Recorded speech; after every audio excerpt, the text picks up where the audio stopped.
We see you, we hear you, and we appreciate all that you do. Let's start with a viral message going around. Quote, vast majority of people who died had ibuprofen Advil in their system. This message is fake. We just bought 20 dust masks for $97. Are you doing this to help people, or are you doing this to make money, or both? Both. Take this email sent to the Verify team. Is it safe to have your house cleaned by outside workers? The best practice is to limit guests to emergencies only.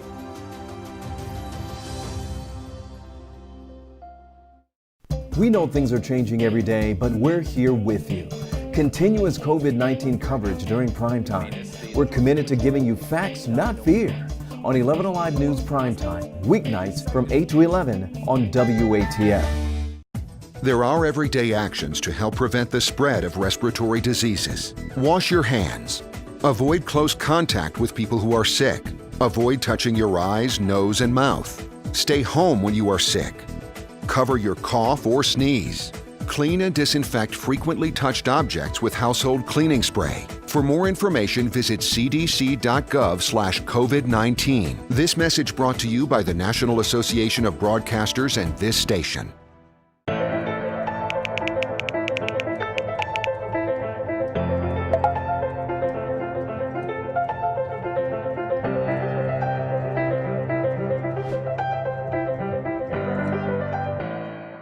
Today at noon on 11Alive. We are seeing that lack of smell or altered taste can be a symptom. We answer your coronavirus-related medical questions. Because 11Alive is where Atlanta speaks. Televised newscast, not enough for you. 11Alive News Primetime on the ATL starts now.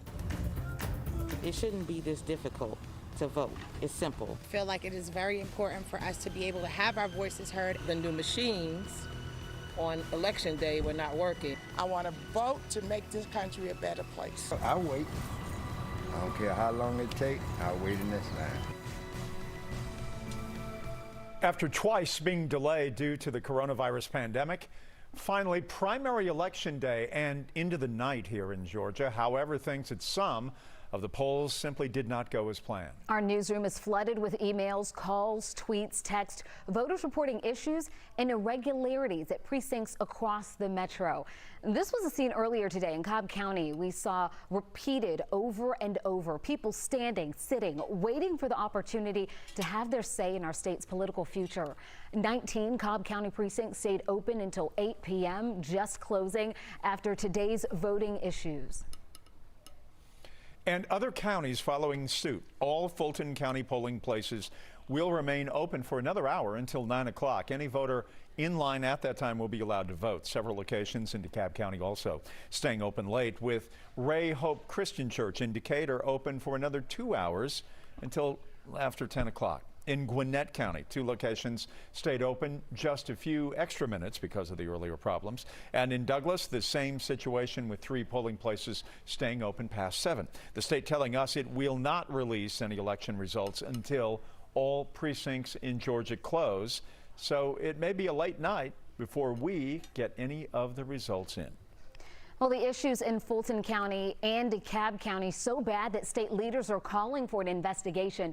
The Secretary of State calling the problems there unacceptable and pointing out that other counties are not seeing the same issues and seem to have been significantly better prepared. Our entire team has spent the day looking into the problems you've reported. We start with Caitlin Ross, who spoke with voters about their frustrations. The biggest problem is people who were not able to cast a ballot. Whether the line was too long or the machines just weren't there to vote on, we heard from people who weren't able to participate in the election. We heard from one voter who explained her experience like this. Complete gross negligence. Catherine Bechtel had to go back to her precinct in Stone Mountain twice to cast a ballot. When she first showed up this morning, there were no machines to vote on. I am now going to have to take time off of work in order to complete this entire voting process, because I was there at 6:30 a.m. to had it be done. Maxine Blank sent us this video saying it's lucky she's retired because she had to run all around town to find a way to cast her ballot in DeKalb County after her absentee ballot never came in the mail. I was really disappointed. I went over there. The line was extremely busy, long. I didn't feel comfortable being around that many people. After she left the polling place without voting, she got home to find her absentee ballot had finally showed up. As a citizen of Georgia, as a citizen of the United States of America, we got to do better. We got to do better when it comes to voting. Catherine and Maxine's experiences were echoed online, where hundreds of you wrote in to tell us about your issues. Mariana says she waited in line for 4 hours in Fulton County. Adiola waited for 3.5 in southwest Atlanta.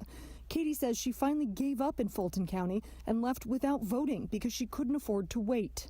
Everything's really intense, and it just seems like another hit that keeps on coming for 2020.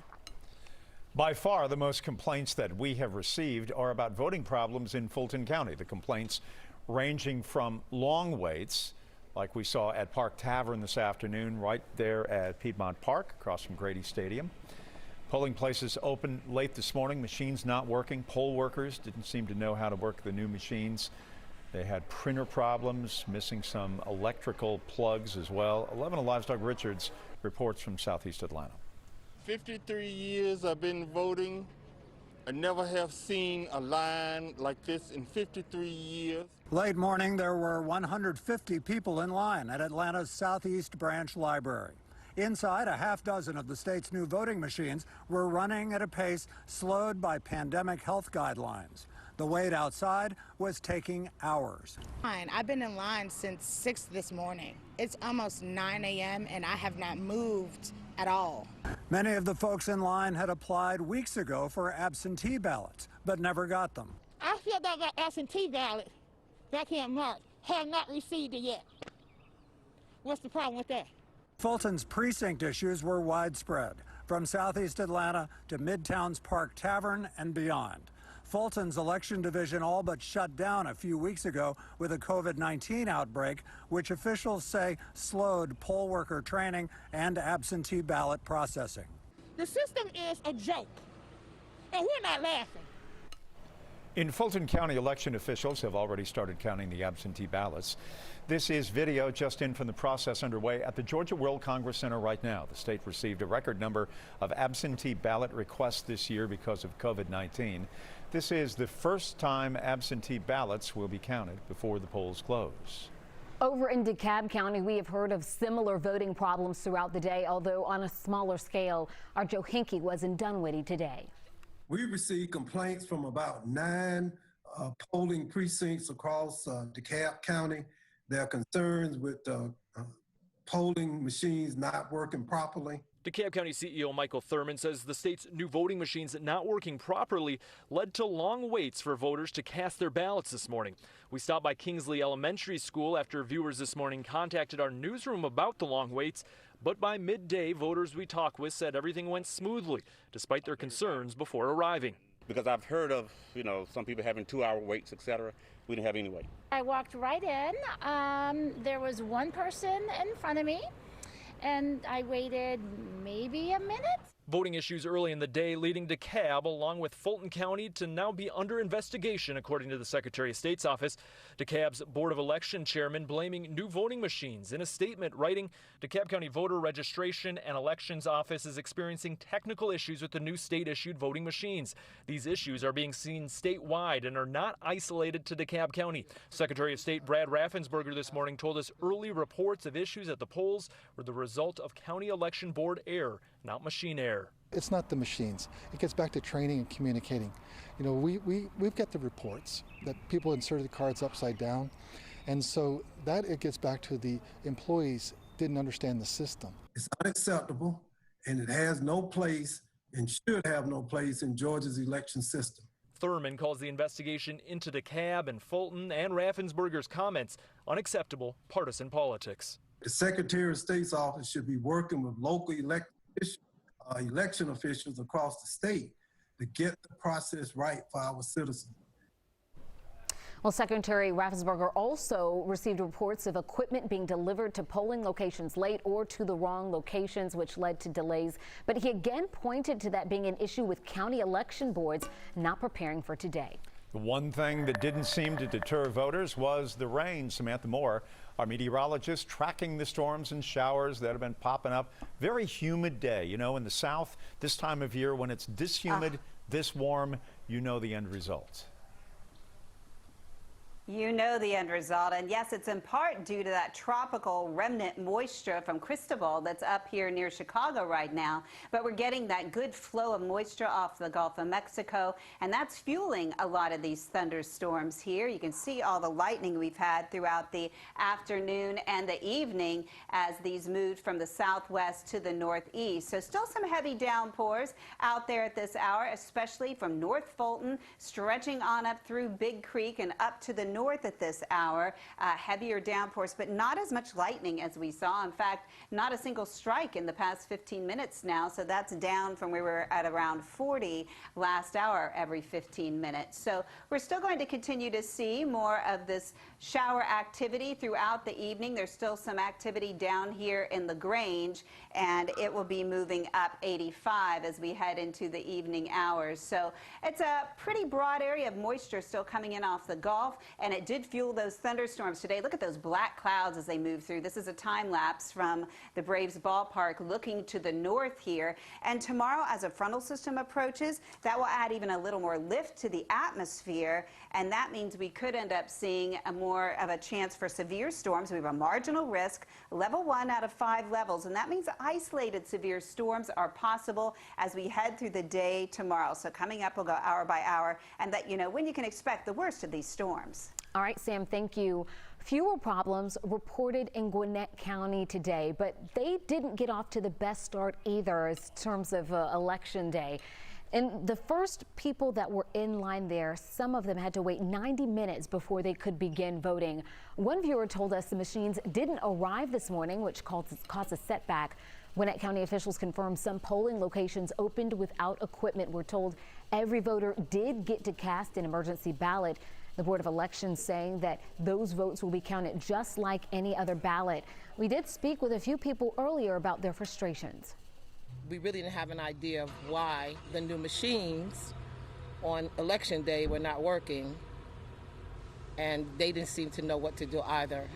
Gwinnett County officials say eventually all of the equipment made it to the more than 150 polling locations throughout the county, and they did not hear of any other major issues after that. Cobb County kept more than a dozen of its polling places open later because of problems earlier in the day. Our crew saw long lines at some locations at a Vining church. People said that they had been waiting in line outside for 90 minutes and expected to wait even more once they got inside. We have also heard of isolated problems in Cherokee, Clayton, Douglas, and Henry counties today, but all seem to have been quickly resolved by the time we reached out to those election boards.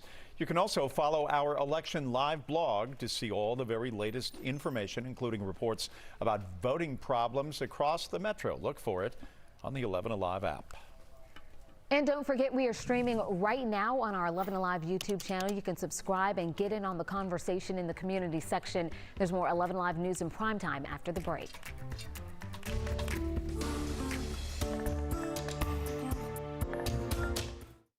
Trials and more. Subscribe to 11Alive today.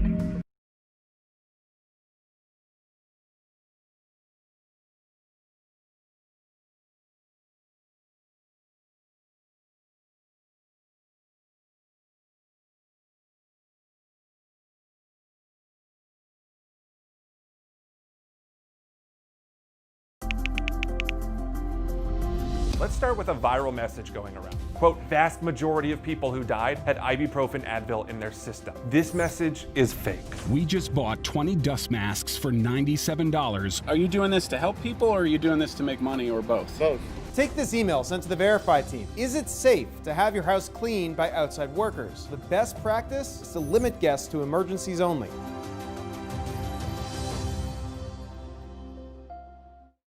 We know things are changing every day, but we're here with you. Continuous COVID-19 coverage during prime time. We're committed to giving you facts, not fear. on 11Alive News Primetime, weeknights from 8 to 11 on WATF. There are everyday actions to help prevent the spread of respiratory diseases. Wash your hands. Avoid close contact with people who are sick. Avoid touching your eyes, nose, and mouth. Stay home when you are sick. Cover your cough or sneeze. Clean and disinfect frequently touched objects with household cleaning spray. For more information, visit cdc.gov/COVID-19. This message brought to you by the National Association of Broadcasters and this station.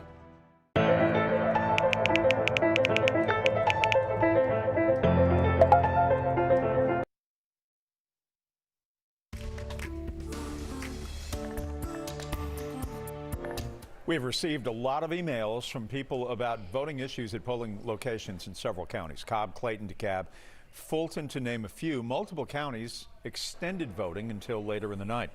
These voting issues come during a pivotal time in our country. I don't have to tell you that. And as we experience what looks to be a very big turnout, particularly for a primary election.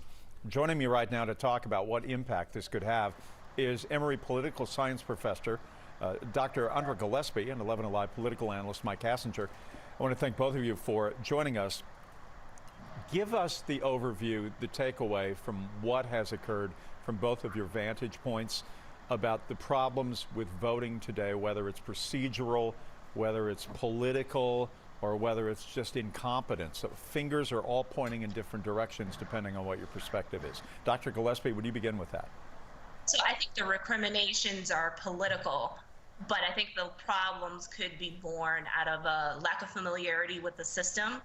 Some problems that are actually pretty typical in some parts of the metro area in terms of having bottlenecks with voting, and then some technical issues because of the transition to a new voting system. So I think it just was a perfect storm of many, many problems. Added to that, the coronavirus and the need for social distancing measures, and it just really made for a bad situation that unfortunately voters had to endure. But I hope that they did so that they exercise their constitutional right to vote. But Dr. Gillespie, we're not hearing that it's a perfect storm. What we're hearing, we're seeing, at least on Twitter and across the country, people pointing fingers at each other very hard about voter suppression, this or that politically. I mean, there's a lot of nefarious charges here about what's transpired. So we can't necessarily rule out certain things, but there are things that would actually counteract that narrative. So we have to keep in mind that regardless of what people outside of the country, outside of the state, or outside of Twitter think, we do have a new voting system, and there were probably going to be glitches in terms of the operation today. We were also having, probably going to have difficulty in some places that are understaffed in general, but particularly understaffed because of the coronavirus pandemic, actually being able to staff their places.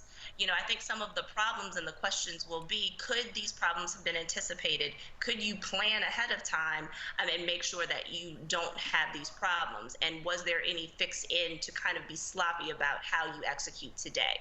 Some of that, I can't say that it's not voter suppression, but I also can't rule out that some of this was just poor planning or just unfamiliar territory, and we have to consider all of those before we make a judgment one way or the other. Mike, from the Republican side here, the optics of this are troubling. If you're in the GOP, there has been all of those charges and countercharges going back to Abrams versus Kemp, and now you have these sorts of issues of credibility, at least from 49.7% of those who voted for Ms. Abrams during the last cycle. Oh yeah, absolutely. Look, if I could come up with, and I've run campaigns, this has been my career, and if I could come up with a more powerful narrative than the man is trying to prevent you from voting, that's why you need to go vote, I can't think of it. That is the absolutely perfect encapsulation of a conspiracy theory, throw in a little victimization, and it's very opportunistic to see, oh, there are long lines at precincts in this county, or there are machines not delivered in that county, or workers weren't trained in this, and to turn that into somehow voter suppression is just reinforcing a narrative that Stacey Abrams has trafficked in since she lost the governor's race, which, by the way, I'll point out, she has not ever conceded. It's more important maybe than ever before to vote by mail. Is that one of the takeaways, that as we sit here knowing that some polls are going to be open for another hour and 45 minutes? Sure, absolutely. I'm sorry, go ahead, Dr. Gillespie. Yeah, I mean, when I stood in line today and I didn't have to stand in line for, hours on end, I certainly thought about how convenient it would be to vote. But the other thing that has to happen is that when people apply for an absentee ballot, they need to get it in a timely fashion. So there seem to be a lot of logistical and process problems that need to be addressed, and it's going to involve a partnership between the Secretary of State's office and local officials. So the idea of people pointing fingers at each other is not helpful at all, and the finger pointing only helps to underscore the impression of some people that there might have been some fix-in, even if that really wasn't the case. So, Mike, as you look at this, give me your sense of the argument of the state versus the county of not being prepared. Conversely, the county saying, well, we didn't have the resources to be able to do the job to begin with. Sure. Let's look at just absentee by mail.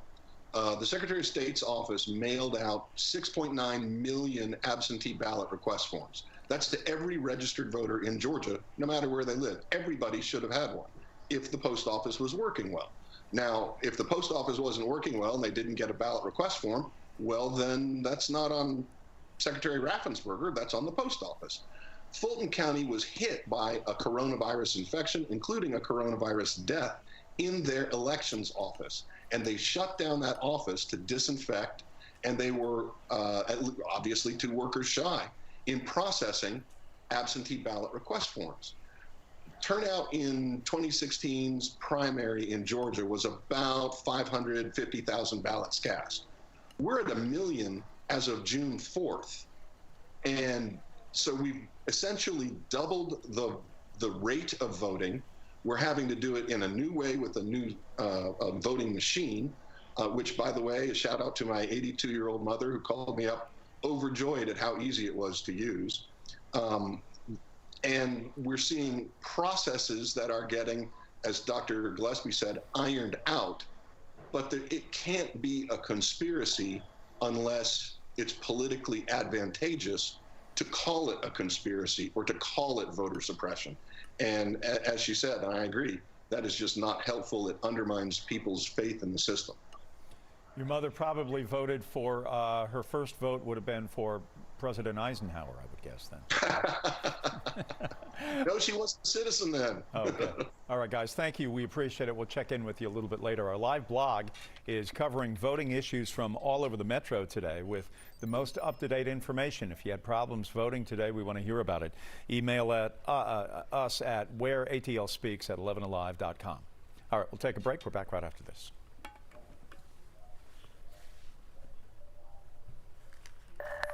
North Georgia today all around, and we still have a very moist air mass here, and we're seeing the storms move from southwest to northeast all across North Georgia, including here from Gilmer County down into Pickens County and in North Fulton. Big Creek is probably getting pretty waterlogged right now with that heavy downpour over them. So we're going to continue to see this across northwest Georgia the next few hours. Also here on the south side, we have a few that are still popping up, but they're less intense than they were earlier. So I think overall winding down the next few hours, but even though we'll see breaks in the action tonight, those storms will be back tomorrow. In fact, we have that marginal chance, that level 1 out of 5 levels for severe weather as we head into our Wednesday. So a 70% chance of showers and storms. We're going to be seeing more of this. Scott Anna took this picture in Union County today. Just look how incredible that cloud to ground lightning is. Hopefully nobody was anywhere near that lightning bolt. 86 was our high, 73 our low, pretty close to our average of 85 and 67. Picked up about 1/3 of an inch of rain from an earlier downpour. Tonight we'll see a break in the action during the midnight hour, and then those storms will be ramping up early tomorrow and then throughout the day as well, with that 70% chance of showers and storms.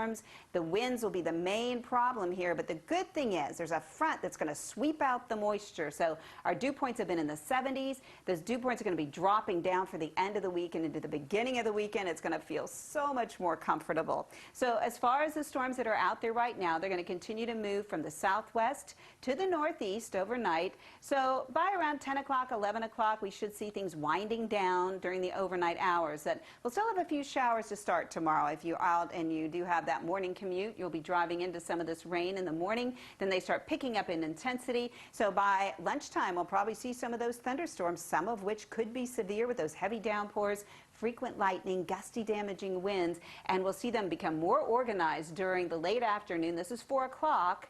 Approaching Rome, Marietta, and Carrollton, we could see that line moving in along with that front. So it's going to be coming in during the dinner hour once again, but this time I think with a little bit more energy as that frontal system moves through, a little more lift in the atmosphere.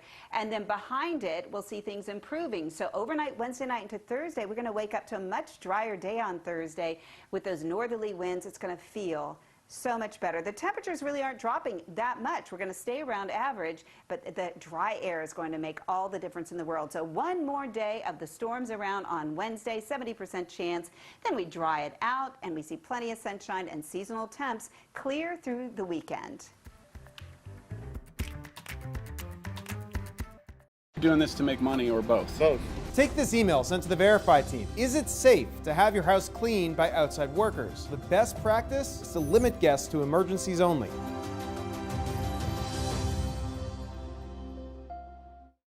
We know things are changing every day, but we're here with you. Continuous COVID-19 coverage during primetime. We're committed to giving you facts, not fear. On 11Alive News Primetime, weeknights from 8 to 11 on WATF.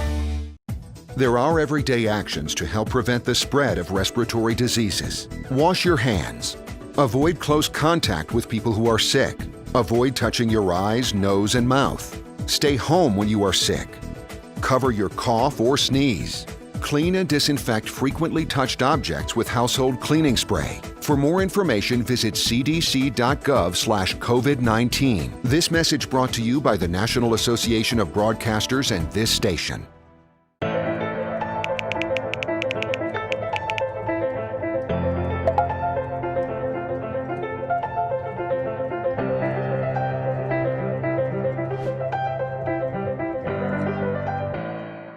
Today at noon on 11Alive. We are seeing that lack of smell or altered taste can be a symptom. We answer your coronavirus-related medical questions. Because 11Alive is where Atlanta speaks. Televised newscasts not enough for you? Get even more at 11Alive's YouTube channel, where you'll find uncut interviews, extended body cam footage, live streams of Atlanta's biggest trials, and more. Subscribe to 11Alive today.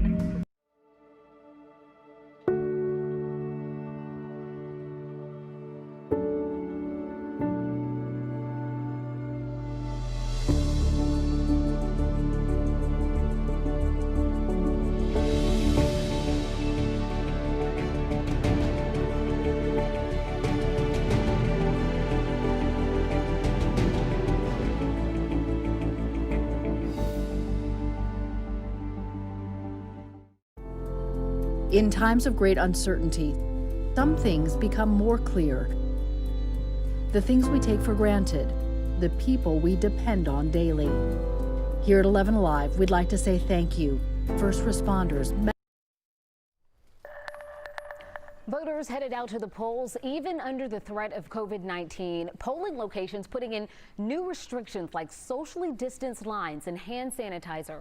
Protests over police brutality also trumped COVID-19 concerns as thousands of people gathered across the metro. Today, investigator Rebecca Lindstrom looks at whether these events are starting to show up in new reported cases. It starts with testing.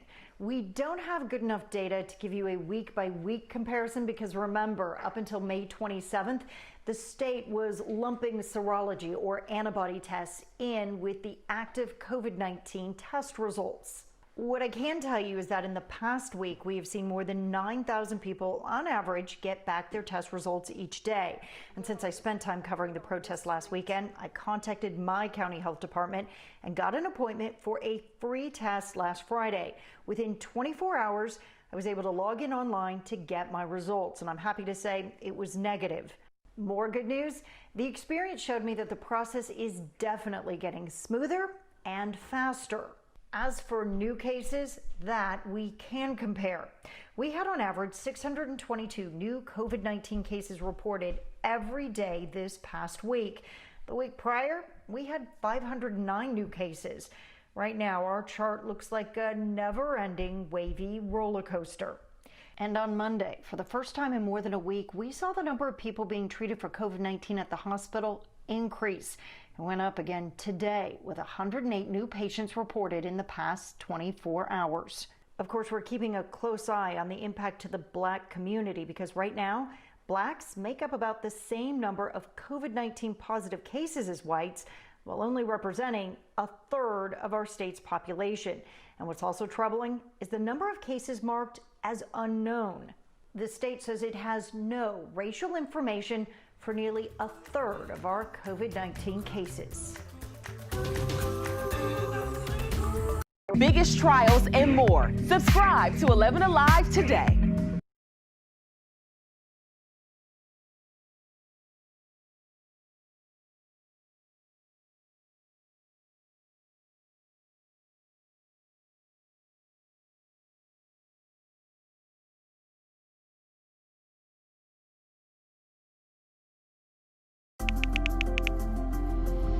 Let's start with a viral message going around. Quote, vast majority of people who died had ibuprofen Advil in their system. This message is fake. We just bought 20 dust masks for $97. Are you doing this to help people or are you doing this to make money or both? Both.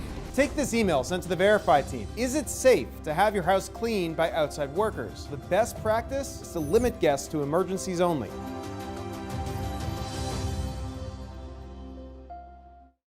We know things are changing every day, but we're here with you.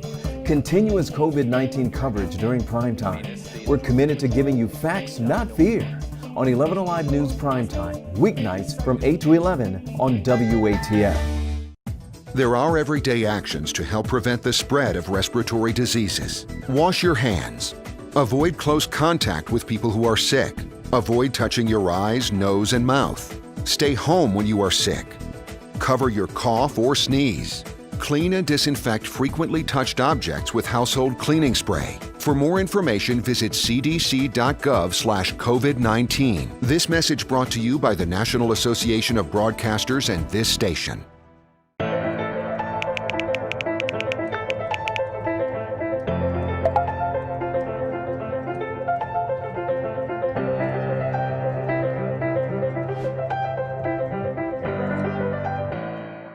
Today at noon on 11Alive. We are seeing that lack of smell or altered taste can be a symptom. We answer your coronavirus-related medical questions. Because 11Alive is where Atlanta speaks. Televised newscasts not enough for you? Get even more at 11Alive's YouTube channel, where you'll find uncut interviews, extended body cam footage, live streams of Atlanta's biggest trials, and more. Subscribe to 11Alive today.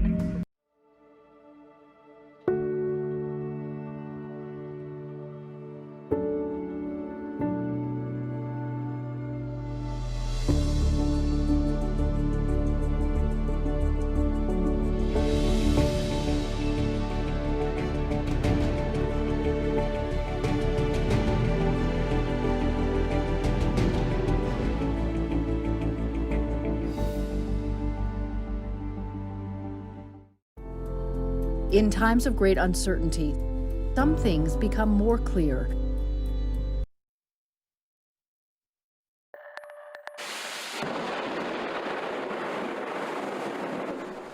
Some strong thunderstorms passed through Metro Atlanta earlier today. Our Storm Trackers page filled with videos like this one from Sam out of Lawrenceville. So let's check in with our Sam about the current conditions we're seeing now. Jennifer, yes, things are starting to taper off a little bit for this evening, so I don't think we're going to have as much widespread storm action or lightning, but we're still watching the big pattern here, which is what's left of Tropical Depression Cristobal moving toward Chicago, causing severe weather in that part of the country tonight, including in the Chicagoland area. Meanwhile, we're just getting in a good swath of very moist air still, so that is going to fuel a few showers yet tonight. And we still have some very heavy downpours here on the north side, stretching from North Fulton, Big Creek area, on up all the way into Gilmer County, some very heavy downpours, but we're not seeing the electricity that we saw earlier. We're not seeing the lightning, just some very heavy rain, and we'll continue to see that as we head into the next hour or so. And this is moving over towards the Lake Lanier area, so they could see some heavy downpours shortly. And that stretches also up into the North Georgia mountains. So we'll continue to see that. A few showers on the south side moving out of Troup County right now, and the big picture showing moisture still over much of Alabama. So this is what we're thinking the next few hours. These cells moving from the west, southwest to the northeast as we get towards midnight. Things should start to quiet down, and then they'll start reforming again tomorrow morning, just in time for that morning commute, and into the afternoon things get going once again. So coming up, we'll time it out and let you know what to expect for your Wednesday in terms of severe weather. There's been a well-publicized push for Georgia voters to use absentee ballots for the primary. Election officials touted them as safe and secure, particularly during COVID, and voters responded. More than 1.5 million registered voters requested absentee ballots. That's according to the Secretary of State's office. 96% of those who ordered ballots received them, counting already underway in Fulton County. Workers were given special permission to begin before polls closed due to the coronavirus and the sheer volume of ballots. By this afternoon, election officials reported more than 1 million absentee ballots had been cast. That is more than 20 times greater than the number of absentee ballots 4 years ago in 2016. Now, most of those 880,000, or 84%, were mailed in. Cobb County leads the state in the highest number of absentee ballots, with DeKalb close behind. Fulton, Cherokee, and Chatham counties make up the rest of the top 5. In addition to the unprecedented number of absentee ballots, the primary is also a big test for Georgia's new voting machines. In August of 2019, a federal judge ruled the state's previous electronic voting system was seriously flawed. Those machines had been in use since 2002. But after a series of lawsuits and allegations of voter suppression during the 2018 gubernatorial election, the judge ordered the old machines be retired by January 1st, 2020. 11Alive is committed to covering the issues that most impact your life during the important election year that we are in the middle of. And that's why our Decision 2020 team is working to bring you perspective and analyses on topics like voting issues and the economy. You'll find more under the politics section of 11alive.com. Here are some other stories we're following for you right now. Gwinnett County Police say 2 men are dead after they were apparently run over by a truck in the parking lot of a billiards hall. Jose Basulto is accused of hitting 3 men in a parking lot after getting into a fight with them at Corona Billiards in the Norcross area. 2 men died. 1 other person was hurt and taken to the hospital. Basulto was taken to the Gwinnett County Jail. The man suspected of raping a woman at an apartment complex in Midtown is now in custody. Investigators believe Eric Key is the man seen in surveillance video. They say the suspect forced a woman into a vacant apartment on Juniper Street early Sunday morning and raped her. Key turned himself into police today. And thousands have signed several petitions to remove multiple Confederate statues in Georgia. 11Alive received petitions to remove Confederate statues in McDonough, Covington, and Savannah. The petitions now have more than 12,000 signatures combined. Here in Atlanta, State Representative Bob Trebell is calling on the state to remove the memorial for Confederate General John B. Gordon from the state capitol. He sent a letter to Governor Kemp saying in part the statue of John B. Gordon is both divisive and offensive and that it does not represent Georgia. 2 Atlanta police officers who were fired for excessive force are demanding their jobs back. The lawyer representing them says that he is also asking for a hearing because he believes the officers' due process rights were violated. Ivory Streeter and Mark Gardner were fired and charged after they were seen on video tasing 2 college students and pulling them from a car. This was during the first night of Atlanta's curfew on Saturday, 2 Saturdays ago. The attorney says none of the 6 officers charged have been interviewed. Neither college student is now facing charges in this case. But the officer's attorney, Lance LaRusso, says the students were resisting arrest and the officers acted appropriately according to their training. It's not just frustrating, it's scary. Anytime you have a violation of somebody's rights, anytime you have people taking shortcuts in procedure, anytime you have someone rushing to bring criminal charges, especially on the eve of an election, it should scare everyone. The 6 officers face a variety of charges, including aggravated assault, battery, criminal damage to property, and pointing a gun. Atlanta's police union also calling on Fulton County District Attorney Paul Howard to be removed from office. We asked for a response, and we will let you know when we hear back. Protesters calling for change that shifts the way some in law enforcement treat African Americans. In recent days, one idea that has been bantered about was summed up into 3 words that you can see painted in giant yellow letters leading up to the White House: defund the police. Democratic lawmakers in the House have introduced a police reform bill. It includes measures like creating a national database for excessive force incidents, a ban on officers using chokeholds, outlawing no-knock warrants in drug cases, and less legal protections for police officers. There are some protesters who want to take it a step further by taking money from police budgets and reallocating it to community and social programs. I'm not saying dismantle the police. I'm saying they do not need millions upon millions of dollars. They have a lot of finances that we can, allocate to be beneficial for all communities. Several people have shared what they think about this idea on our 11Alive Facebook page. Yeah, we've been combing through some of your comments. Donald supports the idea. He says redirect some funds from military equipment to use for mental health resources. Law enforcement doesn't want to respond to every last thing, and there are other qualified people who could help. Another user shared her confusion about the proposal. She says she doesn't know how much money goes towards police now, and she doesn't think they make that much. She wants to know where the money is going. The issue is a complicated one. We've reported on APD's hiring issues before. At one point, they were down to by about 400 officers. That was until the police chief says they started offering a competitive salary and they started to regain some ground. Jeff. In an interview with Mayor Bottom, she pointed out that's where the majority of APD's budget goes, to salaries and pensions. The city is taking money from other places like the Department of Corrections to answer some of these calls to fund community programs. We want to hear what you have to say about all of this. Head over to the 11Alive Facebook page. Share what you think about the idea of defunding police departments.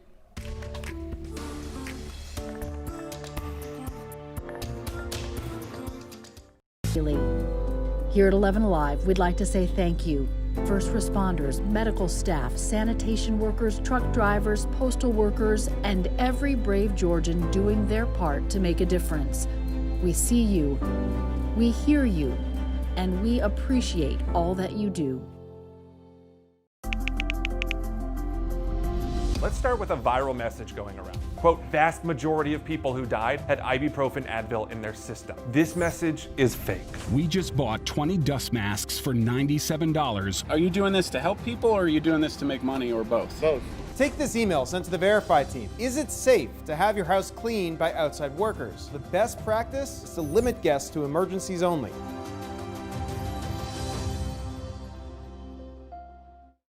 We know things are changing every day, but we're here with you. Continuous COVID-19 coverage during primetime. We're committed to giving you facts, not fear. On 11Alive News Primetime, weeknights from 8 to 11 on WATF. There are everyday actions to help prevent the spread of respiratory diseases. Wash your hands. Avoid close contact with people who are sick. Avoid touching your eyes, nose, and mouth. Stay home when you are sick. Cover your cough or sneeze. Clean and disinfect frequently touched objects with household cleaning spray. For more information, visit cdc.gov/COVID-19. This message brought to you by the National Association of Broadcasters and this station.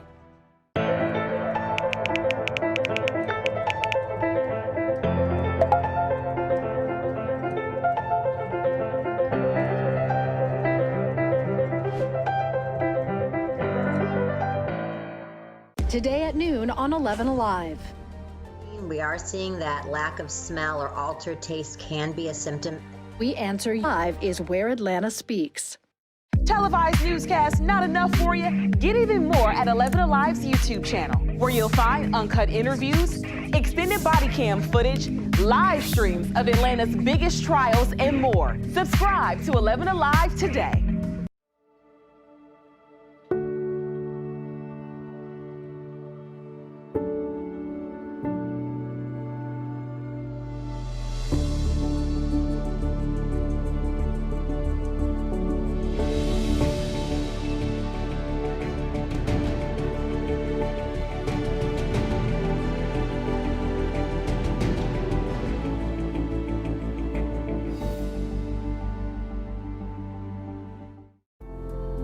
In times of great uncertainty, some things become more clear.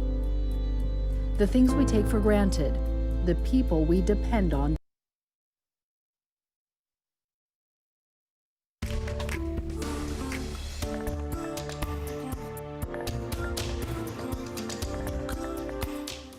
Oh, wait.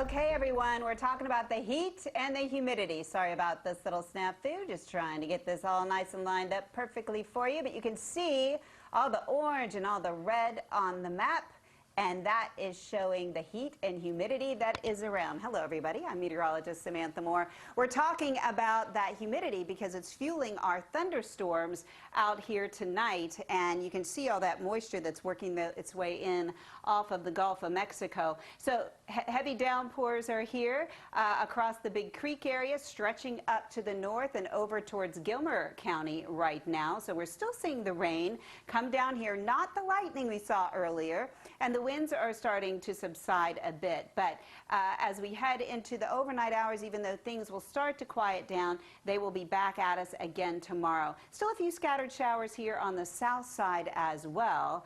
As we head into the evening hours, I do think we'll start to see things taper off just a little bit. You can see the streets here are still wet in Blue Ridge, of course, in Fannin County after the showers, those heavy downpours they had earlier. And you can still see the rain is coming down, dripping off of the lines, but I do think it will be tapering off in the next hour or so. So temperatures today in Blairsville, 83, 86 in Dalton, 89 in Rome, and 90 in Peachtree City and in Eatonton. So the next 12 hours, we'll continue to see things start to quiet down.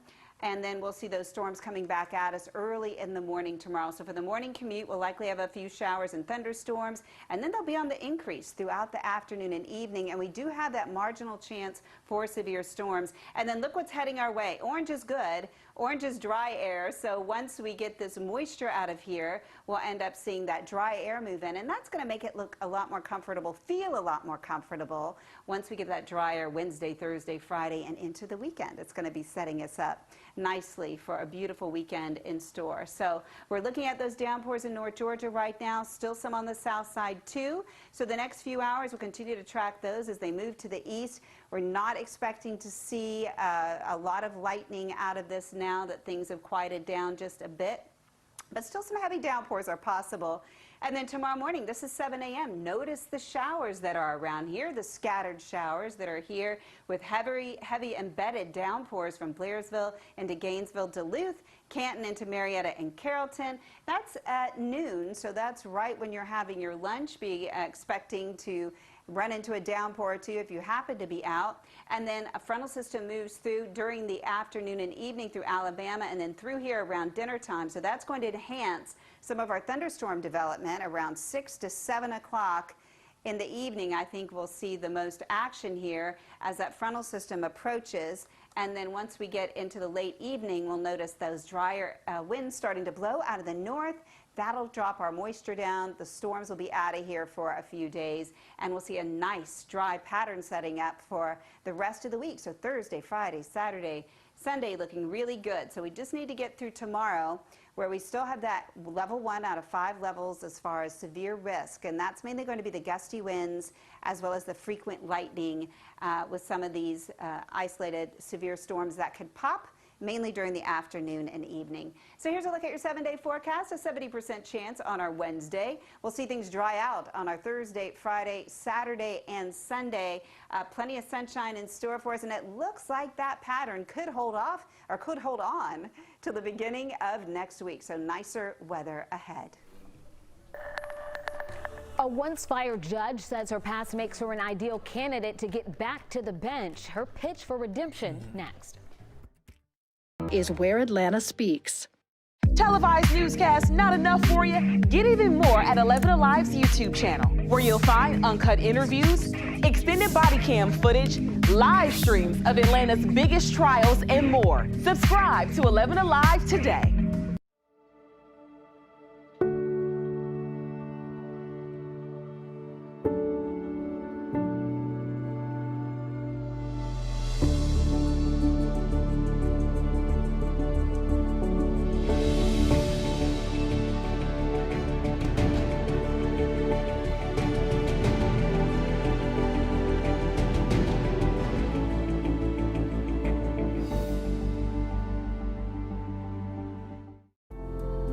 In times of great uncertainty, some things become more clear.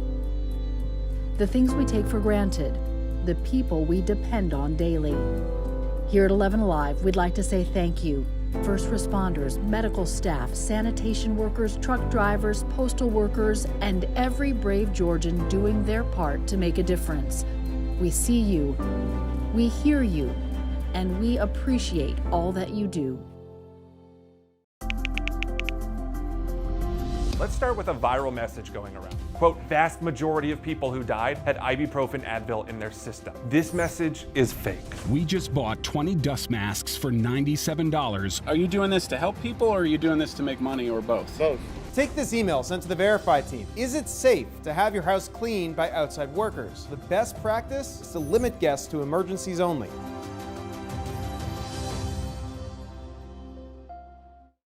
We know things are changing every day, but we're here with you.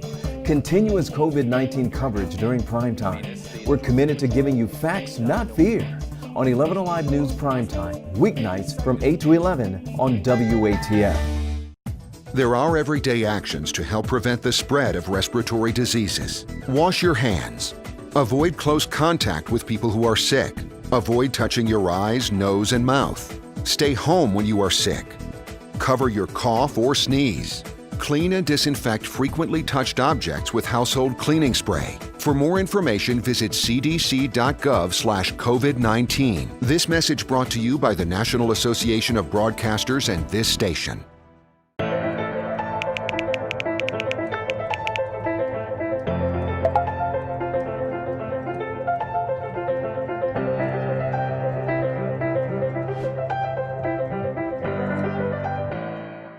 Today at noon on 11Alive.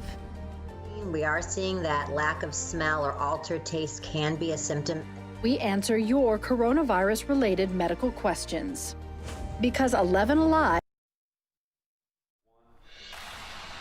An exclusive investigation into a candidate running to become a Superior Court judge uncovered that she had been fired from the bench before. Reveal investigator Andy Parati spoke with a candidate who believes her legal problems make her the better candidate for the job. When I was in South Fulton, I would say 3 E's all the time, right? At nearly every online campaign event, Tiffany Sellers boasts about her platform she calls the 3 E's. The court should be efficient, effective, and operate in excellence. Sellers says she plans to turn that motto into her mission if elected as a Fulton County Superior Court judge. But a Reveal investigation uncovered the judicial candidate has a long history of legal problems of her own. Now, you want me to hear you, so you gotta raise your voice up so that I can hear you. About 2 years ago, Sellers served as the City of South Fulton's first Chief Magistrate Court judge. At the time, it was the first judicial system in the country run by all African-American women. The picture of them together, a viral sensation. And I think it was the solicitor that walked into the meeting and she said, "Oh, Black Girl Magic." A short time later, reality show producers started calling. I wanted to show people what grace and mercy and rehabilitation all look like. But the TV show never took off, and her honeymoon on the bench was short-lived. Less than a year later, City Council fired her after staff complained she allegedly bullied them, something Sellers denies. Let me be clear. I am not a bully. Sellers sued the city. Ultimately, that claim was settled amicably out of court for a sum that I'm really pleased with. While Sellers is happy with her taxpayer-funded settlement, there are plenty of people displeased with her for failing to pay her debts. Since 2014, court records show she's been sued at least 10 times for not paying court reporters, contractors, and personal loans, totaling $144,000. That includes breaking a lease in this office building. To me, that's a pattern of bad decision making. William Perry is the executive director of Georgia Ethics Watchdogs. Judges need to make very good decisions. So I think it's important for the people of Fulton County, when they're voting, to understand the bad decisions that have been made by this candidate. How did that happen? I will tell you, Andy, life, right? I have made no qualms that I wasn't born privileged. In 2013, I was laid off unfortunately, like so many Americans now, particularly with this COVID pandemic. Sellers also filed for Chapter 13 bankruptcy in 2013 with more than $500,000 in debt. I am in works with all of those creditors to work those out, to pay those back. I fully intend to pay my debts. Sure, people make one or two mistakes in their past, but when you've got 10 plus lawsuits and things like that against you, I think you need to get your own house in order before you try to get the job as a judge in a courthouse. I respectfully disagree. You know, I think what we need judges who've lived life. A candidate courting voters for a powerful position. I am running to be your next Fulton County Superior Court judge. Who hopes her flawed financial record will be an asset rather than a liability. Despite her personal financial issues, Sellers says when she was chief magistrate in South Fulton, she operated a budget with a more than $200,000 surplus. The majority of cases that go through Superior Court in Fulton County are felony criminal cases. Because Sellers has never been a prosecutor, she's never tried a felony case. She says her time on the bench as a magistrate is more than enough experience. Voting machines that didn't work, people stuck in long lines for more than 4 hours. Georgia's primary today plagued with problems. Our team is taking a closer look at the specific issues county by county next. Committed to giving you facts, not fear. On 11Alive News Primetime, weeknights from 8 to 11 on WATF. There are everyday actions to help prevent the spread of respiratory diseases. Wash your hands. Avoid close contact with people who are sick. Avoid touching your eyes, nose, and mouth. Stay home when you are sick. Cover your cough or sneeze. Clean and disinfect frequently touched objects with household cleaning spray. For more information, visit cdc.gov/COVID-19. This message brought to you by the National Association of Broadcasters and this station.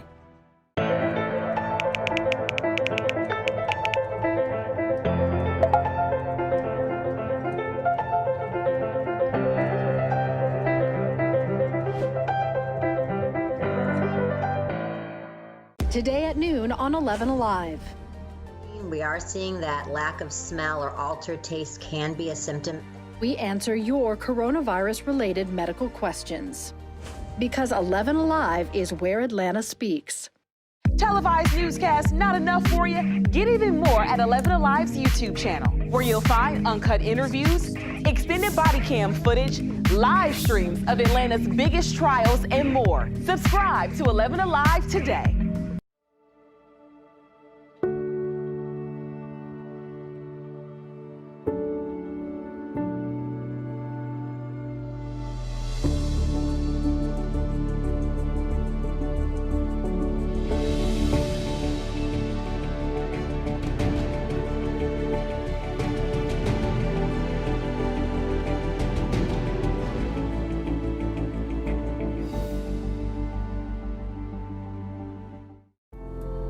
In times of great uncertainty, some things become more clear.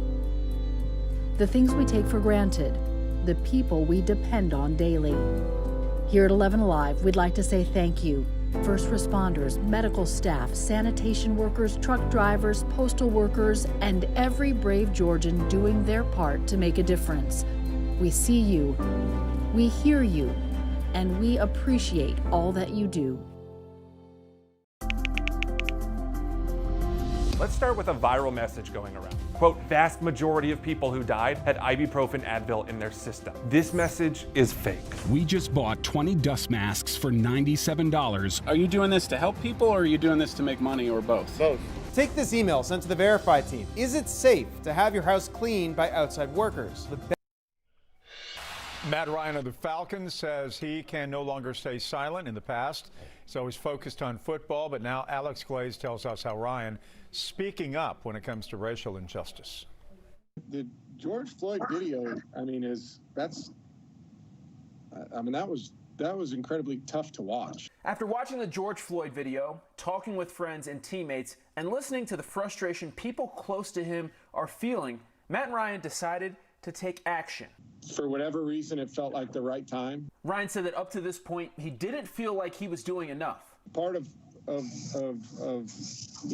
responding now is acknowledging that, what I've done up until this point hasn't been good enough. The Falcons quarterback started a foundation aimed to improve the lives of people in the black community in Atlanta. The goal is to raise $2 million, and Ryan started things off by donating $500,000.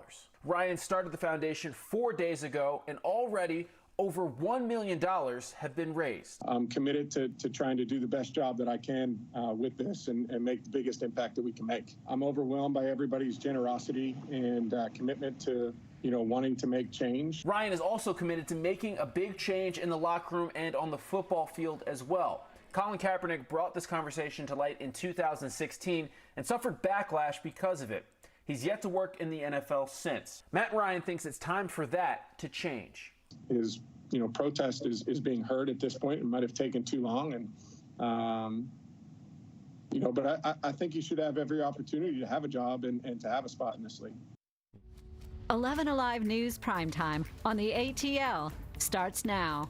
It shouldn't be this difficult to vote. It's simple. I feel like it is very important for us to be able to have our voices heard. The new machines on election day were not working. I want to vote to make this country a better place. I wait. I don't care how long it takes. I'll wait in this line. After twice being delayed because of the coronavirus pandemic, it's finally primary election day in Georgia. However, things at some of the polls have not gone as planned. Our newsroom has been flooded with emails, calls, tweets, and texts. Voters reporting issues and irregularities at precincts all over the metro. This was a scene earlier today in Cobb County, one we saw repeated over and over. People standing, sitting, waiting for the opportunity to have their say in our state's political future. 19 Cobb County precincts stayed open until 8 p.m. after today's voting issues. And other counties following suit here. All Fulton County polling places stayed open until 9 p.m. with any voter in line at that time allowed to vote. Several locations in DeKalb County also staying open late, with a Ray of Hope Christian Church in Decatur staying open until 10:10. In Gwinnett County, 2 locations stayed open for just a few extra minutes because of earlier problems. And in Douglas County, the same situation with 3 polling places staying open past 7. Now, the state is telling 11Alive it will not release any election results until all precincts in Georgia are closed. So it may be late tonight before we get some of those results in. The issues in Fulton County and DeKalb County so bad that state leaders are calling for an investigation. The Secretary of State calling the problems there unacceptable and pointing out that other counties are not seeing the same issues and seem to have been better prepared significantly. Our entire team has spent the day working and looking into the problems that you've reported. We start with Caitlin Ross, who spoke with voters about their frustrations. The biggest problem is people who were not able to cast a ballot. Whether the line was too long or the machines just weren't there to vote on, we heard from people who weren't able to participate in the election. We heard from one voter who explained her experience like this. Complete gross negligence. Catherine Bechtel had to go back to her precinct in Stone Mountain twice to cast a ballot. When she first showed up this morning, there were no machines to vote on. I am now going to have to take time off of work in order to complete this entire voting process because I was there at 6:30 a.m. to have it be done. Maxine Blank sent us this video saying it's lucky she's retired because she had to run all around town to find a way to cast her ballot in DeKalb County after her absentee ballot never came in the mail. I was really disappointed. I went over there. The line was extremely busy, long. I didn't feel comfortable being around that many people. After she left the polling place without voting, she got home to find her absentee ballot had finally showed up. As a citizen of Georgia, as a citizen of the United States of America, we got to do better. We got to do better when it comes to voting. Catherine and Maxine's experiences were echoed online, where hundreds of you wrote in to tell us about your issues. Mariana says she waited in line for 4 hours in Fulton County. Adiola waited for 3.5 in southwest Atlanta. Katie says she finally gave up in Fulton County and left without voting because she couldn't afford to wait. Everything's really intense, and it just seems like another hit that keeps on coming for 2020. By far, the most complaints we've received are about voting problems in Fulton County. Now, the complaints ranging from incredibly long lines and waiting for a long time, like we saw at Park Tavern this afternoon, Polling places opening up late this morning, machines not even working, and poll workers who didn't seem to know how to work the new machines or troubleshoot the problems. 11 Alive's Doug Richards reports from southeast Atlanta. 53 years I've been voting. I never have seen a line like this in 53 years. Late morning, there were 150 people in line at Atlanta's Southeast Branch Library. Inside, a half dozen of the state's new voting machines were running at a pace slowed by pandemic health guidelines. The wait outside was taking hours. I've been in line since 6 this morning. It's almost 9 a.m. and I have not moved at all. Many of the folks in line had applied weeks ago for absentee ballots, but never got them. I filled out my absentee ballot back here in March. Have not received it yet. What's the problem with that? Fulton's precinct issues were widespread, from southeast Atlanta to Midtown's Park Tavern and beyond. Fulton's election division all but shut down a few weeks ago with a COVID-19 outbreak, which officials say slowed poll worker training and absentee ballot processing. The system is a joke, and we're not laughing. In Fulton County, election officials started counting the absentee ballots hours before polls closed. So this is video from the process underway at the Georgia World Congress Center as we speak. The state received a record number of absentee ballot requests this year because of COVID-19. This is the first time absentee ballots were counted before the polls closed. Over in DeKalb County, we've heard of similar voting problems throughout the day, although on a smaller scale. Our Joe Hinkie was in Dunwoody today. We received complaints from about 9 polling precincts across DeKalb County. There are concerns with polling machines not working properly. DeKalb County CEO Michael Thurman says the state's new voting machines not working properly led to long waits for voters to cast their ballots this morning. We stopped by Kingsley Elementary School after viewers this morning contacted our newsroom about the long waits. But by midday, voters we talked with said everything went smoothly, despite their concerns before arriving. Because I've heard of, some people having 2-hour waits, etc. We didn't have any wait. I walked right in. There was one person in front of me, and I waited maybe a minute. Voting issues early in the day leading DeKalb, along with Fulton County, to now be under investigation, according to the Secretary of State's office. DeKalb's Board of Election chairman blaming new voting machines. In a statement writing, DeKalb County Voter Registration and Elections Office is experiencing technical issues with the new state-issued voting machines. These issues are being seen statewide and are not isolated to DeKalb County. Secretary of State Brad Raffensperger this morning told us early reports of issues at the polls were the result of County Election Board error, not machine error. It's not the machines. It gets back to training and communicating. We've got the reports that people inserted the cards upside down, and so that it gets back to the employees didn't understand the system. It's unacceptable, and it has no place and should have no place in Georgia's election system. Thurman calls the investigation into DeKalb and Fulton and Raffensperger's comments unacceptable partisan politics. The Secretary of State's office should be working with local election officials across the state to get the process right for our citizens. Secretary Raffensperger also received reports of equipment being delivered to polling locations later to the wrong location, which also led to delays. But he again pointed to that being an issue with county election boards not preparing for the day. All right, you know what? The one thing that doesn't seem to be slowing down those voters out there right now, Chris, is the rain. Chief Meteorologist Chris Holcomb is tracking some of these storms and showers that just keep popping up. Yeah, they do. And a lot of people that had to wait in line out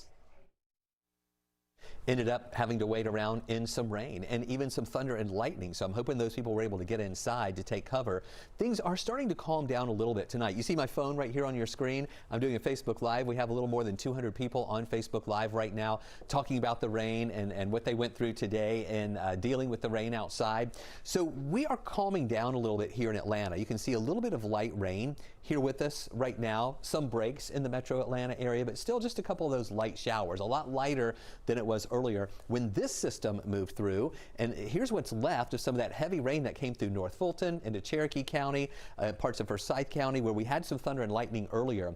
We're now seeing the thunder and lightning disappearing, but this rain still moves up to the north and east. Still some pockets of heavy rain with that on the north end of Lake Lanier, pushing up into parts of Lumpkin County, eventually into White County. But we think that the trend is going to be that that's going to weaken somewhat as it moves up to the north. Still a few light showers left behind, things tapering off in West Georgia, and showers down to the south of us. A few showers on the south side here through Meriwether County and in parts of Coweta County as well. But the trend tonight is that these showers are going to be weakening somewhat. In fact, let me show you what we're watching for the rest of the nighttime hours. We're not really concerned about any severe weather moving our way. If you look out to the west, that green color around the Mississippi River and west of the Mississippi is where there's a marginal risk. Well, that risk area comes our way tomorrow, as we're going to see a chance for showers redeveloping tomorrow, and some of those could turn severe when we add in a cold front that's moving our way. We'll talk more about what type of impacts you can expect with that and more on the timing coming up in just a few minutes. All right, Chris, thank you. Getting back to your election night, fewer problems reported in Gwinnett County today, but they did get off to a bit of a rocky start as the first few people in line had to wait 90 minutes before they could start voting at one location. One viewer told us the machines didn't arrive this morning, which caused a setback. Gwinnett County officials confirmed some polling locations opened without equipment. We're told every voter did get to cast an emergency ballot. The Board of Elections says those votes will be counted just like any other. We spoke with a few people earlier about their frustrations. We really didn't have an idea of why the new machines on election day were not working, and they didn't seem to know what to do either. Gwinnett County officials say eventually all of the equipment made it to the more than 150 polling locations throughout the county, and they did not hear about any other major issues after that. Cobb County kept more than a dozen of its polling locations open later because of the day's problems earlier.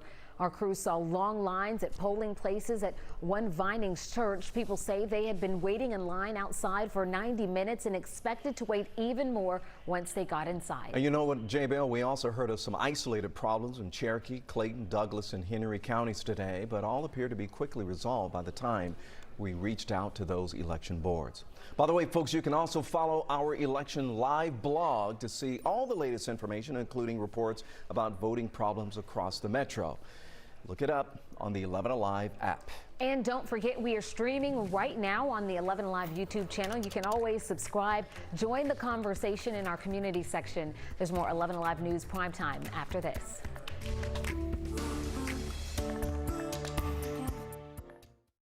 Subscribe to 11Alive today.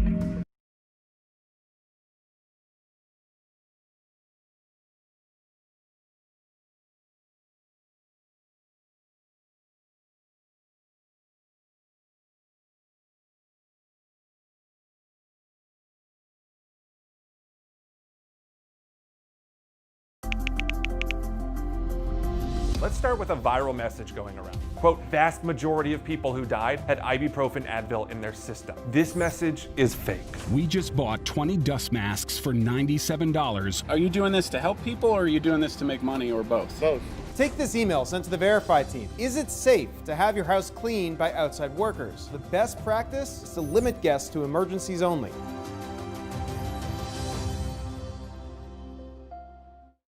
We know things are changing every day, but we're here with you. Continuous COVID-19 coverage during prime time. We're committed to giving you facts, not fear. On 11Alive News Primetime, weeknights from 8 to 11 on WATF. There are everyday actions to help prevent the spread of respiratory diseases. Wash your hands. Avoid close contact with people who are sick. Avoid touching your eyes, nose, and mouth. Stay home when you are sick. Cover your cough or sneeze. Clean and disinfect frequently touched objects with household cleaning spray. For more information, visit CD.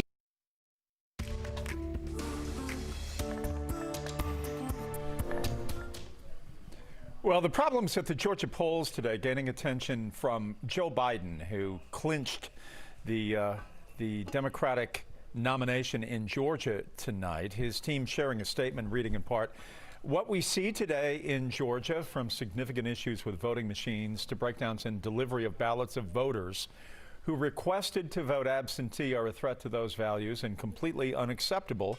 We only have a few months left until voters around the nation head to the polls again, and efforts should begin immediately to ensure that every Georgian and every American is able to safely exercise their right to vote. These voting issues come during a pivotal time in the country, and as far as what we can experience with a big turnout. So there is great concern about what has transpired tonight.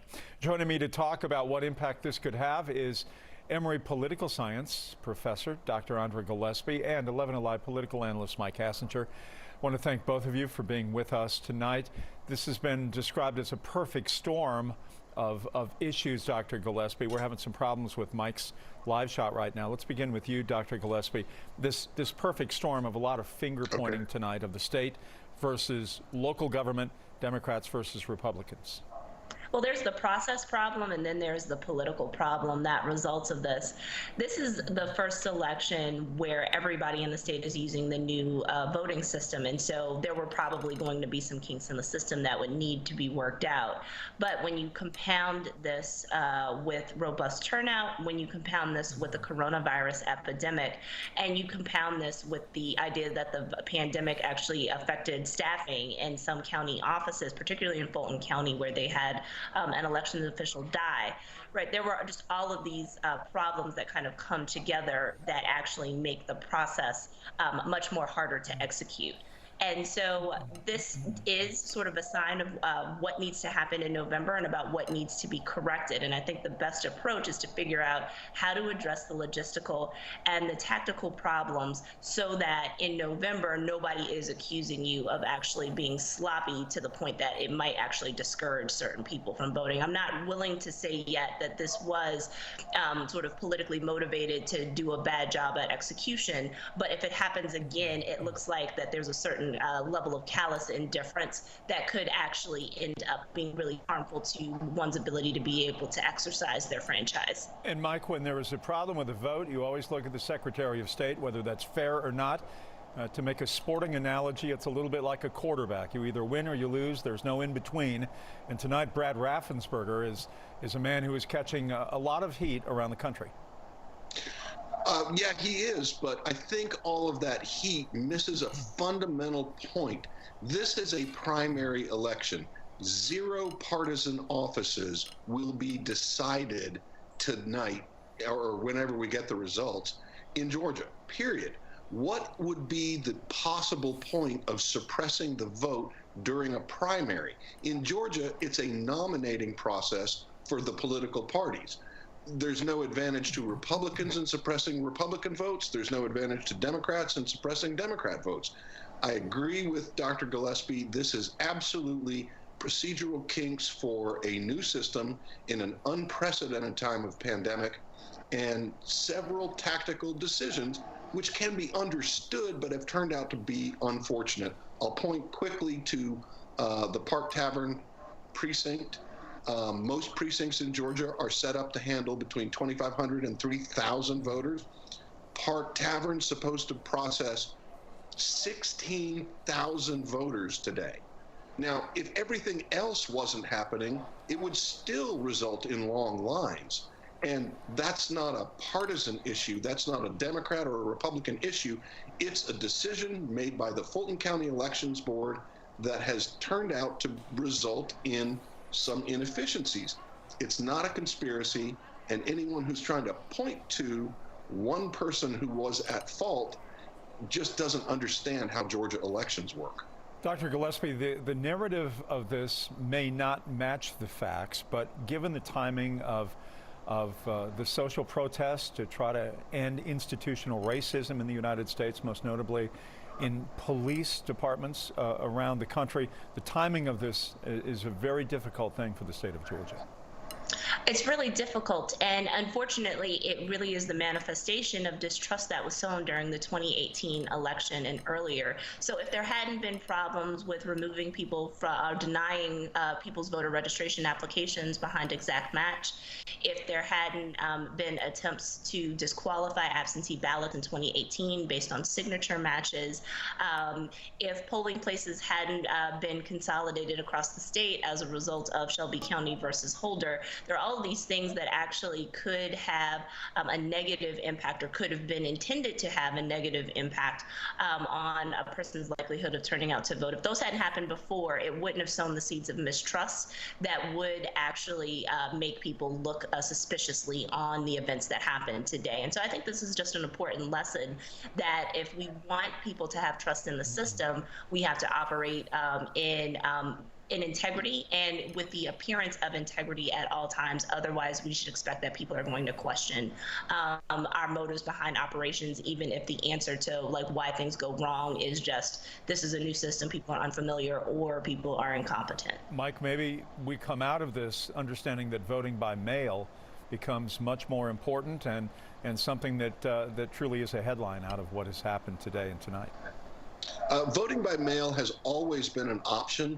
And as long as it was not the bulk of voting, or 100% of the ballots cast were by mail, the system could tolerate it.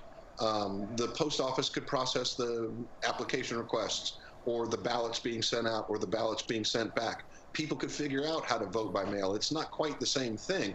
It's leading to changes in voter behavior. People are finding out more about their candidates because they have more time to study. They're locked at home with a ballot in front of them. They can look up every one of those candidates' names. And you're seeing a whole lot more, I want to cast my vote, I want to participate. That's new, but you throw in unforeseen circumstances, the pandemic, the lockdowns, the unprecedented, unexpected is what throws those institutions that we normally trust, our voting system, into disarray. Dr. Gillespie, I think we anticipated spending more of our time talking about individual races and matchups, not only here in our state, but around the country. We've spent very little time, maybe no time tonight, talking about that because we're so immersed into the minutia of the process itself of getting the vote tabulated. But what do you think is tonight's headline? What race should we keep our eyes on, maybe more important than anything else going on in the country, that will give us a litmus as to where we are after the social protests?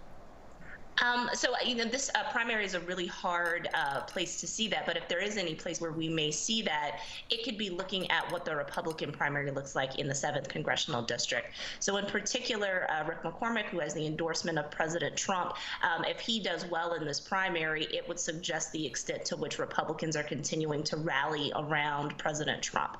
So that's probably the closest thing that we have to a barometer about, where we think the mood of the direction is. But because the only part of this election that was a general election is nonpartisan, and because this is a partisan primary, this really isn't necessarily the best barometer. I think we'll look at the end if we talk to people and have some survey data about whether or not people were motivated to vote by COVID or whether they were motivated to vote by the protests. But we don't know that based on what we're going to see from vote tallies. Mike, anything you're looking at tonight is John Ossoff. We're seeing some early numbers on him showing a lot of strength against Teresa Tomlinson. Yeah, I think the big question for me, but I'm the Republican, right? So I'm watching the Democrat race statewide for Senate and seeing if John Ossoff can actually pull this off and win without a runoff. Sorry for all that gibberish there, but I think that that's sort of a good barometer about the strength of the Democrat Party in Georgia, and will indicate whether or not Georgia could possibly flip to Democratic state in November. The other thing I would watch would be, and this will require a long sort of analysis, voters that I have seen come back based on returned ballots and early voting are not 2016 primary voters or even regular primary voters. They're 2018 general election voters, which is very telling. 2018 saw a lot of first-timers, a lot of rarely voters showing up, and for those people to come back would signal a sea change. We don't know quite yet how they're going to vote, but I'm a Republican and I'm looking at the tide coming in, and I think Democrats have a strong shot at flipping Georgia in November. Mike and Dr. Gillespie, thanks. We'll check in with you in about an hour. Our live blog is covering voting issues from all over the metro area today with the most up-to-date information. If you had problems voting today, we want to hear about it. You can email us at whereatlspeaks@11alive.com. And that is all the information you need to know. Chris?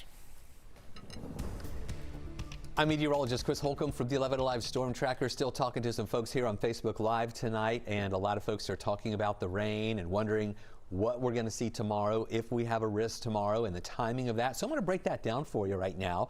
We still have some showers out there this evening, but they're starting to kind of calm down a little bit more. They are weakening. Here in Atlanta, we've had a few light showers. They're breaking up in Atlanta. Still a few raindrops around. The heaviest activity is up to the north. We've been watching some of these heavier showers move through. We had thunder and lightning earlier on the north side, North Fulton, into Cherokee County, Forsyth County, Dawson County, up around Lake Lanier. But now notice the reds are disappearing. We still have some yellows and oranges indicating some moderate rain in parts of Lumpkin County, moving up into White County and eventually into Habersham County. And then more of these lighter showers, even a few moderate showers in Fannin County, Union and Towns County as well. But notice how things are kind of breaking up here north and west of the city. Not as much action on the south side either. And so for the rest of the nighttime hours, we're going to watch these rain chances diminishing, but we're still not finished with the rain.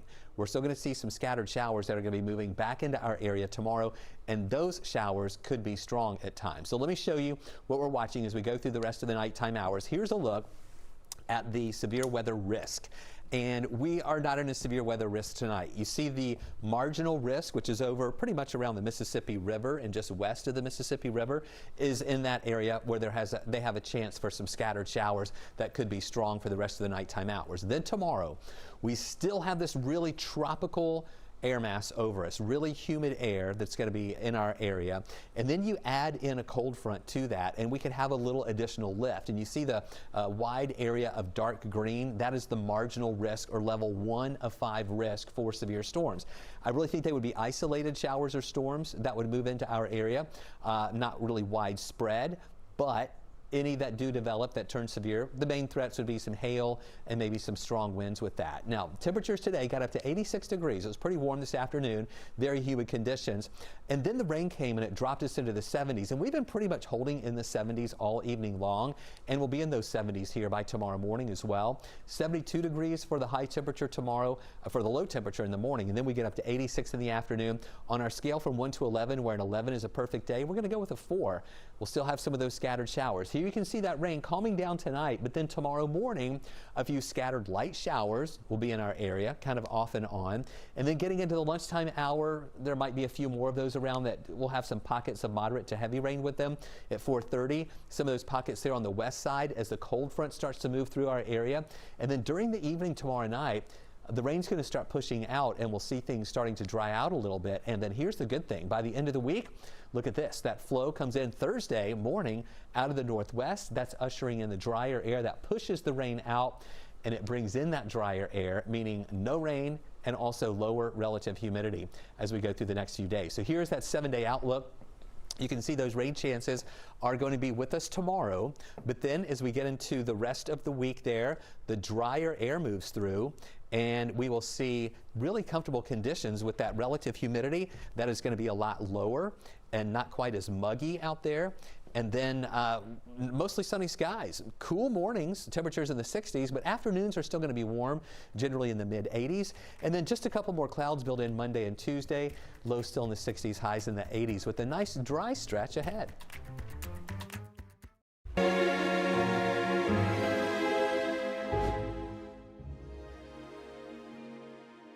Today at noon on 11Alive. We are seeing that lack of smell or altered taste can be a symptom. We answer your coronavirus-related medical questions. Because 11Alive is where Atlanta speaks. Televised newscasts not enough for you? Get even more at 11Alive's YouTube channel, where you'll find uncut interviews, extended body cam footage, live streams of Atlanta's biggest trials, and more. Subscribe to 11Alive today.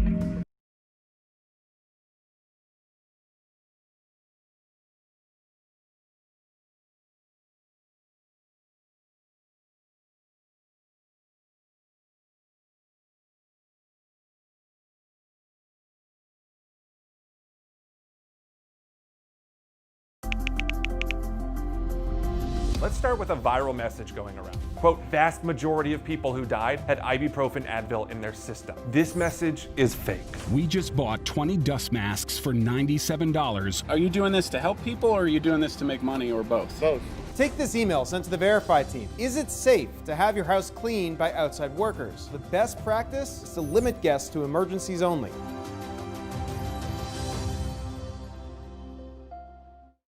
We know things are changing every day, but we're here with you. Continuous COVID-19 coverage during prime time. We're committed to giving you facts, not fear. On 11Alive News Primetime, weeknights from 8 to 11 on WATF. There are everyday actions to help prevent the spread of respiratory diseases. Wash your hands. Avoid close contact with people who are sick. Avoid touching your eyes, nose, and mouth. Stay home when you are sick. Cover your cough or sneeze. Clean and disinfect frequently touched objects with household cleaning spray. For more information, visit cdc.gov/COVID-19. This message brought to you by the National Association of Broadcasters and this station.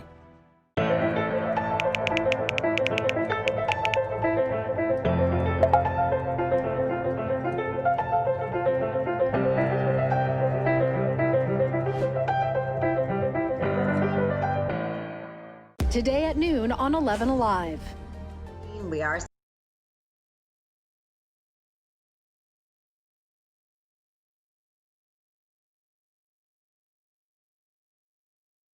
distance lines and hand sanitizer. Protests over police brutality also trumped COVID-19 concerns as thousands of people gathered in various locations several days across the metro. Today, investigator Rebecca Lindstrom looks at whether those events are starting to show up now in new cases reported. It starts with testing. We don't have good enough data to give you a week-by-week comparison because remember, up until May 27th, the state was lumping serology or antibody tests in with the active COVID-19 test results.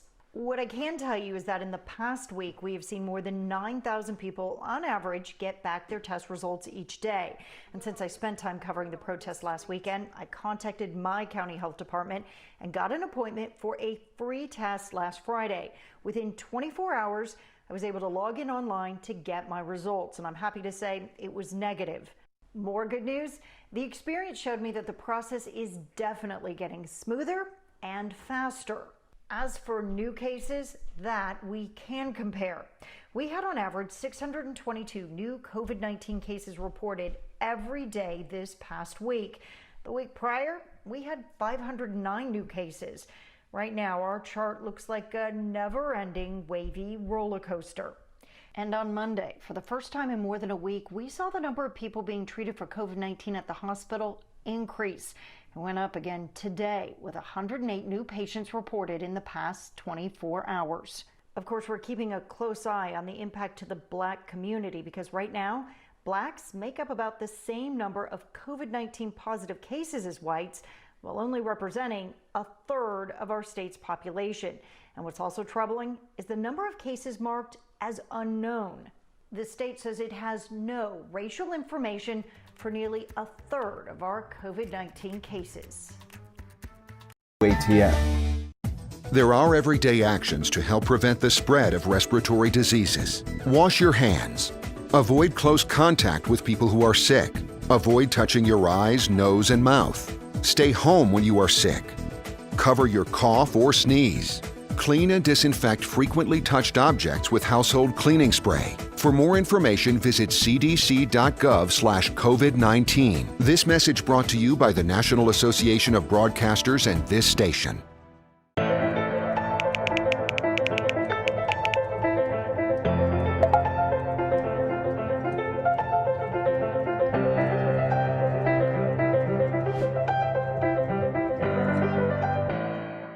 Today at noon on 11Alive. We are seeing that lack of smell or altered taste can be a symptom.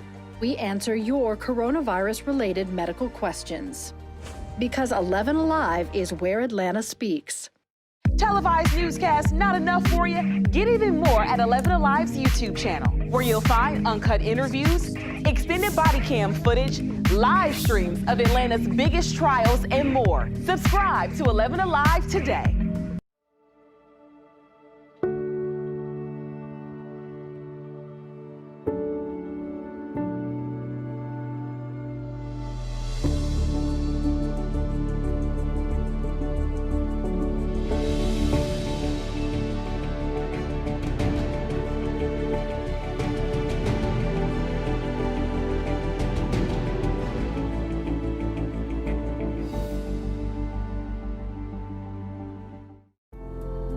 In times of great uncertainty, some things become more clear. The things we take for granted, the people we depend on daily. Here at 11Alive, we'd like to say thank you. First responders, medical staff, sanitation workers, truck drivers, postal workers, and every brave Georgian doing their part to make a difference. We see you, we hear you, and we appreciate all that you do.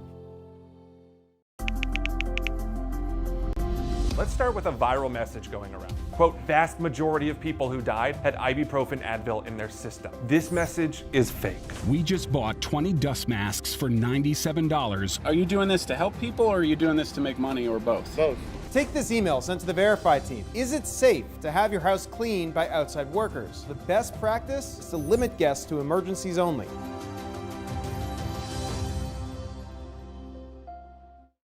We know things are changing every day, but we're here with you. Continuous COVID-19 coverage during primetime. We're committed to giving you facts, not fear. On 11Alive News Primetime, weeknights from 8 to 11 on W.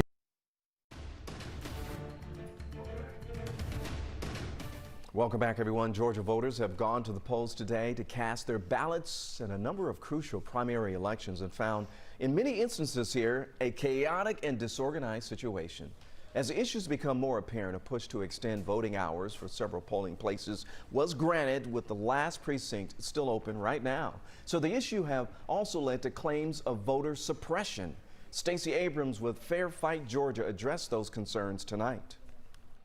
What we know happened this week, this month, in this process is that the best intentions met the worst preparation. And we found ourselves in the midst of both incompetence and malfeasance. And unfortunately, the Secretary of State is now trying to shift the blame, and he's trying to create a pretext that only a few counties are being impacted and that this is a localized problem. But that is untrue. Across the state of Georgia, from Morgan County to Jasper County, from Fulton to DeKalb, but Clayton to Muskogee to Chatham, in every area of our state, we are seeing folks who are being denied the right to vote or being forced to wait in hours-long lines. And the problem is when people are forced to wait in lines that can stretch as long as 5, 6, 7 hours, we don't know who leaves. We don't know who gives up because they cannot afford to stay. Well, the ACLU has called the Georgia elections a massive failure, with some voters across Metro Atlanta waiting for up to 5 hours. Several candidates on the ballot are asking for extended hours to allow Georgians the time to vote, and some even asking for the Secretary of State to step down. Here's Owen Lopez. Many electoral candidates speaking up, all following a slew of issues across Metro Atlanta when voters went to the polls to cast their ballot today. Democrat Carolyn Bourdeaux, who is running in Georgia's 7th congressional district, released a statement asking for Secretary of State Brad Raffensperger to resign immediately, saying in part, quote, "Throughout the last 3 years, this campaign has had to fight over and over again for Georgians' basic right to cast a ballot," adding that, quote, "What happened in this election is outrageous and completely unacceptable." Sarah Riggs Amico, Democratic candidate for U.S. Senate, also responded to the statewide electoral issues, stating in part, quote, "Georgia voters will not allow their voices to be suppressed," adding that she is, quote, "inspired by their commitment to cast their ballot even amid these challenges." Democratic candidate John Ossoff took to Twitter to issue a warning of sorts to Georgia voters, tweeting in part, quote, "Georgia, they want to discourage you. They want you to give up and go home. It's not right. It's not just. Stay in those lines. Defy voter suppression."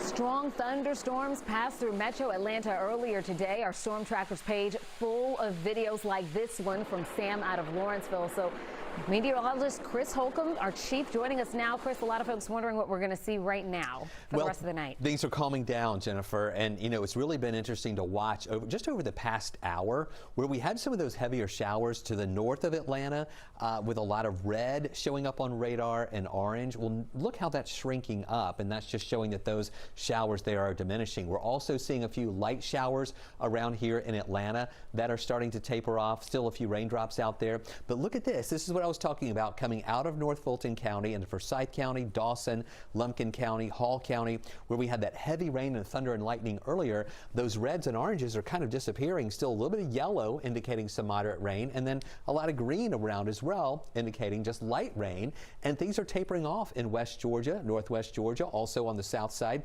Not as much activity going on there either. So things improving for the rest of the nighttime hours. We're going to see these showers diminish, but then more will redevelop during the day tomorrow. Take a live look out there right now. This is our live camera in Athens. We're looking there at the corner right there at College Street near City Hall, where we see dry roads right now in the Athens area. And then as we go through the rest of the next couple of days here, this moisture that we have over our area right now, this very tropical air mass, everything you see in yellows and oranges indicates very moist air.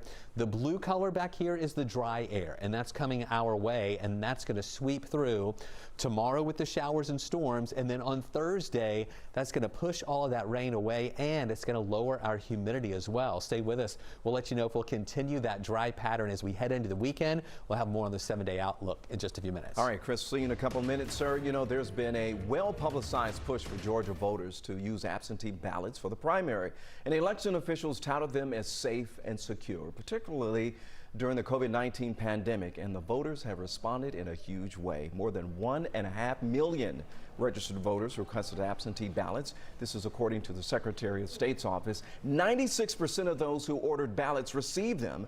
Counting is already underway in Fulton County, and workers were given special permission to begin before polls closed because of the coronavirus and the sheer volume of ballots. And by this afternoon, election officials reported more than 1 million absentee ballots had been cast. That's more than 20 times greater than the number of absentee ballots in 2016. And most of those 880,000, 84% were mailed in. Cobb County leads the state in highest number of absentee ballots, with DeKalb close behind. Fulton, Cherokee, and Chatham counties make up the rest of the top 5. Now, in addition to the unprecedented number of absentee ballots, the primary is also the first big test for Georgia's new voting machines. In August 2019, a federal judge ruled the state's previous electronic voting system was seriously flawed. Now, those machines had been in use since 2002. But after a series of lawsuits and allegations of voter suppression during the 2018 gubernatorial election, the judge ordered the old machines be retired by January 1st, 2020. 11Alive is committed to covering the issues that most affect your life during this important election year. That's why our Decision 2020 team is working to bring you perspective and analysis on topics like voting issues and the economy. You're going to find more under the politics section of 11alive.com. Here are some other stories we're following for you right now. Gwinnett County Police say 2 men are dead after they were apparently run over by a truck in the parking lot of a billiards hall. Jose Basulto is accused of hitting 3 men in a parking lot after getting into a fight with them at Corona Billiards in the Norcross area. 2 men died. 1 other person was hurt and taken to the hospital. Basulto was taken to the Gwinnett County Jail. The man suspected of raping a woman at an apartment complex in Midtown is now in custody. Investigators believe Eric Key is the man seen in surveillance video. They say the suspect forced a woman into a vacant apartment on Juniper Street early Sunday morning and raped her. Key turned himself into police today. And thousands have signed several petitions to remove multiple Confederate statues in Georgia. 11Alive received petitions to remove Confederate statues in McDonough, Covington, and Savannah. These petitions now have more than 12,000 signatures combined.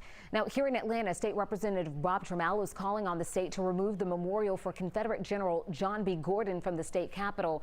He sent a letter to Governor Kemp saying in part the statue of John B. Gordon is both divisive and offensive and that it does not represent Georgia.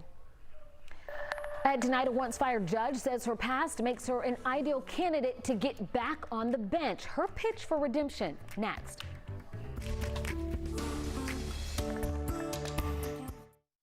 the spread of respiratory diseases. Wash your hands. Avoid close contact with people who are sick. Avoid touching your eyes, nose, and mouth. Stay home when you are sick. Cover your cough or sneeze. Clean and disinfect frequently touched objects with household cleaning spray. For more information, visit cdc.gov/COVID-19. This message brought to you by the National Association of Broadcasters and this station.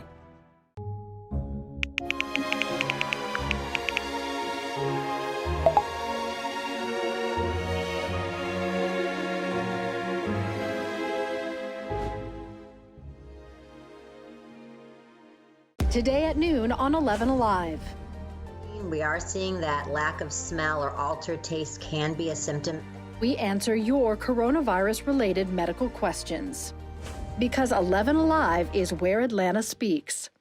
Televised newscasts not enough for you? Get even more at 11Alive's YouTube channel, where you'll find uncut interviews, extended body cam footage, live streams of Atlanta's biggest trials, and more. Subscribe to 11Alive today.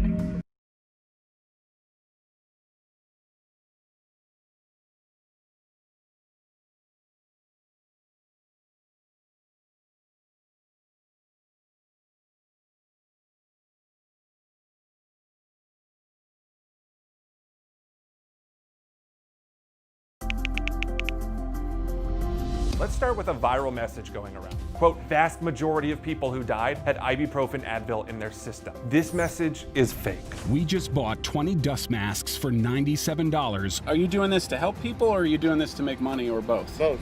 Take this email sent to the Verify team. Is it safe to have your house cleaned by outside workers? The best practice is to limit guests to emergencies only.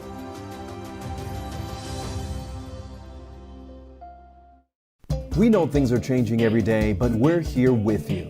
Continuous COVID-19 coverage during prime time. We're committed to giving you facts, not fear. On 11Alive News Primetime, weeknights from 8 to 11 on WATF. There are everyday actions to help prevent the spread of respiratory diseases. Wash your hands. Avoid close contact with people who are sick. Avoid touching your eyes, nose, and mouth. Stay home when you are sick. Cover your cough or sneeze. Clean and disinfect frequently touched objects with household cleaning spray. For more information, visit cdc.gov/COVID-19. This message brought to you by the National Association of Broadcasters and this station.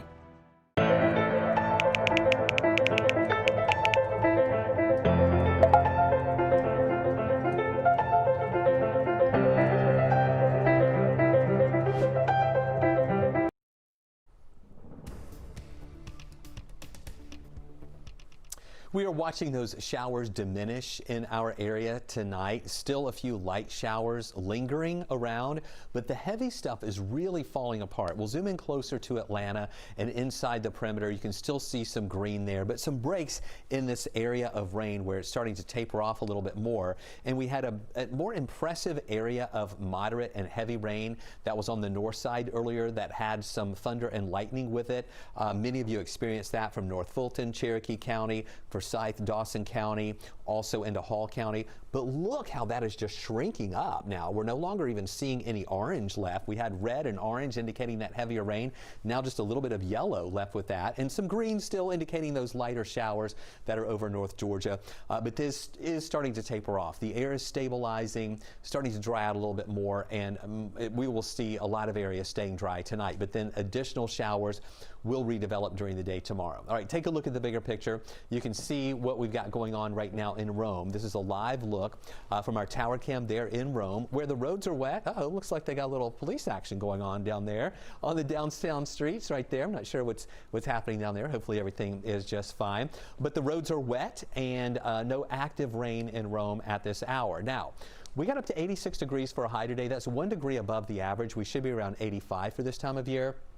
We've been dealing with these really mild and muggy mornings with high dew points, and that doesn't allow our temperatures to fall very much, so that's why it was a muggy start at 73. Now here in Atlanta, we picked up just about a third of an inch of rain today, but I know many of you picked up more rain. Others picked up not as much rain. It just depends on where we had some of those heavier showers. Our surplus here in Atlanta now is about 14.5 inches. Now here's the relative humidity and the humidity that we're going to be watching with the moisture content in the air. Whenever you see dew points in the 70s, that's when it's really oppressive and muggy. And we're still going to be dealing with this tropical air mass tomorrow with scattered showers and the very muggy air. And then drier air comes in for Thursday, Friday, and Saturday. And then you see as we get into next week that humidity level starts coming back up a little bit. I'm still thinking we're going to be dry as far as no rain through the weekend, but just gradually each and every day it's going to get a little more humid. So we're going to see more storms possible tomorrow. A few of those could be strong, where the Storm Prediction Center has us in the marginal risk, or the level 1 of 5 risk for a few isolated stronger storms. Then the rain is going to be moving out. Beginning tomorrow night, the rain's going to start pushing out, and as that front comes in, it's going to lower our humidity and give us some comfortable mornings with temperatures that are going to go back into the 60s. Right now, though, it's very mild, very muggy, and temperatures at 77 degrees here in town, a lot of 70s all around the area. And then for the next 12 hours, we're not going to see the temperatures falling that much. We'll pretty much be in the low 70s all morning long, but I want you to notice here, scattered showers redeveloping in the morning. Tomorrow's rain, now it's not going to rain all day, but it's going to be more than just the afternoon and evening scattered showers. We're going to give that a 4 on the wasometer, highs near 86 degrees. Tonight we're watching that rain move out. Then in the morning, scattered light rain showers. And then as we go to the lunchtime hour, a few more scattered showers developing, and we can see a few pockets of moderate to heavy rain. And then into the afternoon, pockets of moderate to heavy rain as well. Some of those storms can be strong. And here's that cold front as it sweeps through. It moves out of our area. You see the southerly flow that's bringing us that tropical air is going to change to a northerly flow, and that's what's going to bring in the drier air, pushing the rain out and giving us that lower relative humidity. 86 for a high Wednesday, 85 on Thursday as we see decreasing clouds, and then there you see more comfortable mornings in the 60s for Friday, Saturday, Sunday, Monday and Tuesday next week as well. Mostly sunny through the weekend, and then just a few more clouds start to build in, mixing it with the sunshine again Monday and Tuesday as that relative humidity level starts to come up a little bit too. All right, thanks a lot, Chris. An exclusive investigation into a candidate running to be a Superior Court judge uncovered that she has been fired from the bench before. Reveal investigator Andy Parati spoke to the candidate, who believes her legal problems from the past make her a better candidate for the job. When I was in South Fulton, I would say 3 E's all the time, right? At nearly every online campaign event, Tiffany Sellers boasts about her platform she calls the 3 E's.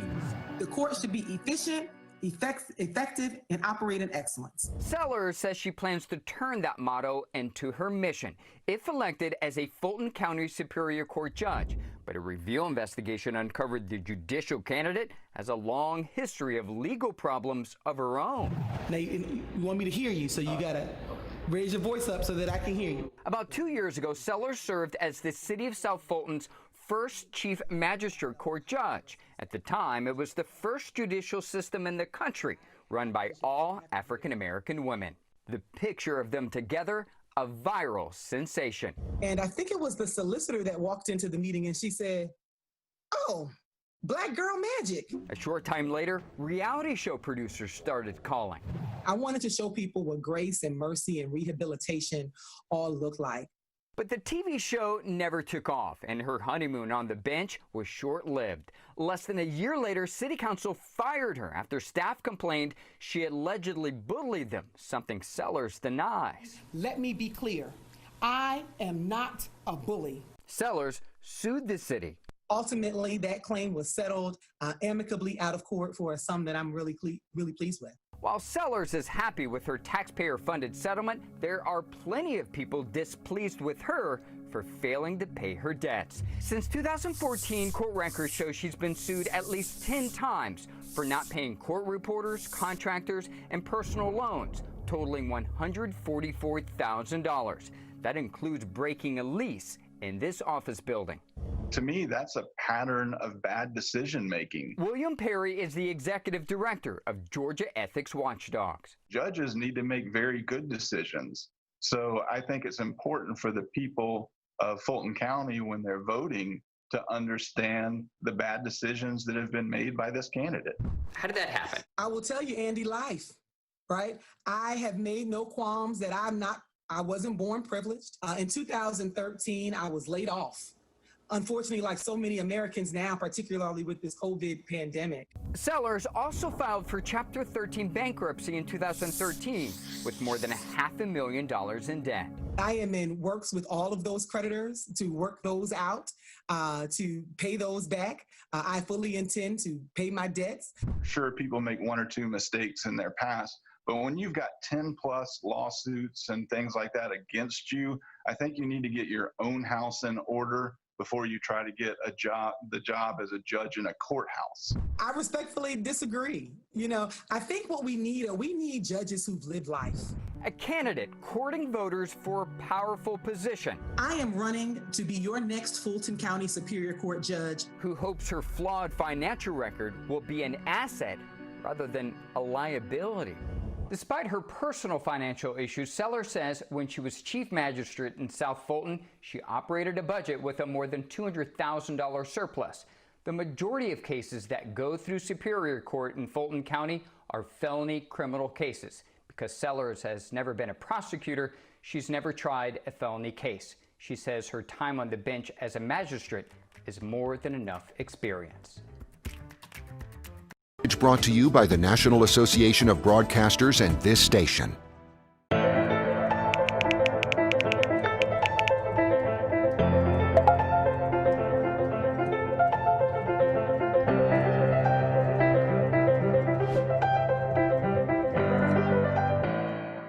Today at noon on 11Alive.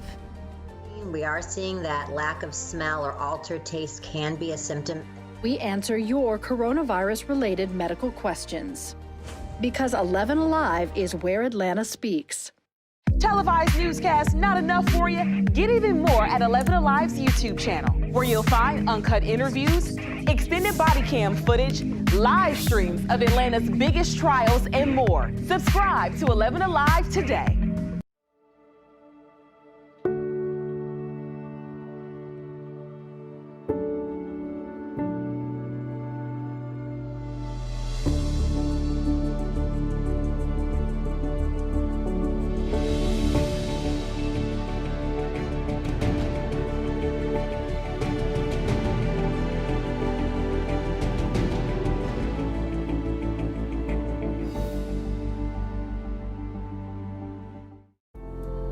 In times of great uncertainty, some things become more clear. The things we take for granted, the people we depend on daily. Here at 11Alive, we'd like to say thank you. First responders, medical staff, sanitation workers, truck drivers, postal workers, and every brave Georgian doing their part to make a difference. We see you, we hear you, and we appreciate all that you do. Let's start with a viral message going around. Quote, vast majority of people who died had ibuprofen Advil in their system. This message is fake. We just bought 20 dust masks for $97. Are you doing this to help people or are you doing this to make money or both? Both. Take this email sent to the Verify team. Is it safe to have your house cleaned by outside workers? The best practice is to limit guests to emergencies only.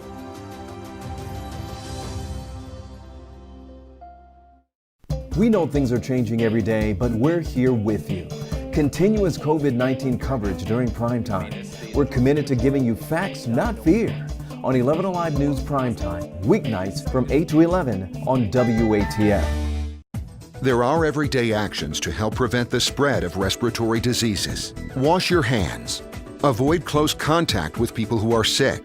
Avoid touching your eyes, nose, and mouth. Stay home when you are sick or cough or sneeze. Frequently touched objects with household cleaning spray. For more information, visit cdc.gov/COVID-19. This message brought.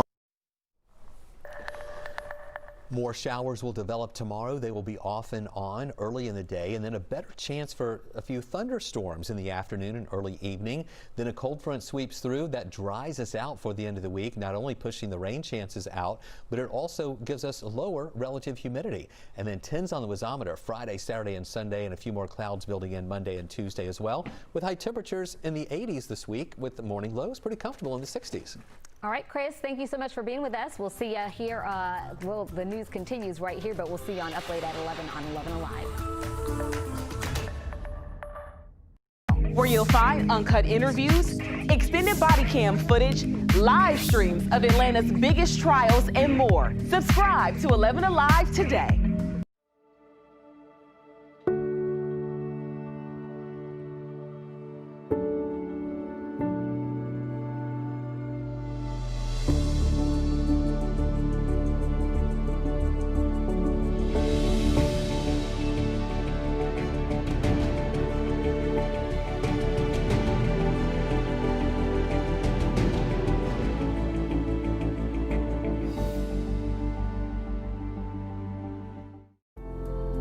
In times of great uncertainty, some things become more clear. The things we take for granted, the people we depend on daily. Here at 11Alive, we'd like to say thank you. First responders, medical staff, sanitation workers, truck drivers, postal workers, and every brave Georgian doing their part to make a difference. We see you, we hear you, and we appreciate all that you do. Let's start with a viral message going around. Quote, vast majority of people who died had ibuprofen Advil in their system. This message is fake. We just bought 20 dust masks for $97. Are you doing this to help people or are you doing this to make money or both? Both. Take this email sent to the Verify team. Is it safe to have your house cleaned by outside workers? The best practice is to limit guests to emergencies only.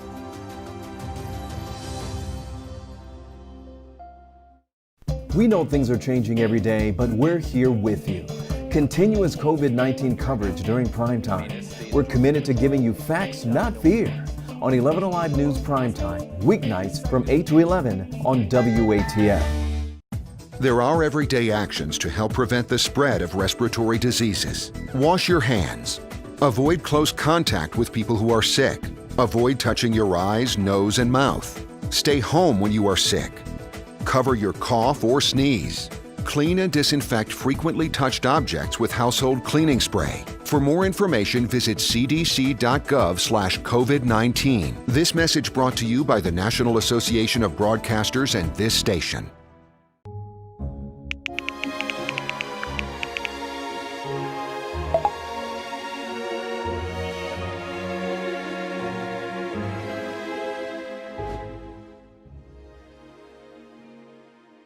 Today at noon on 11Alive.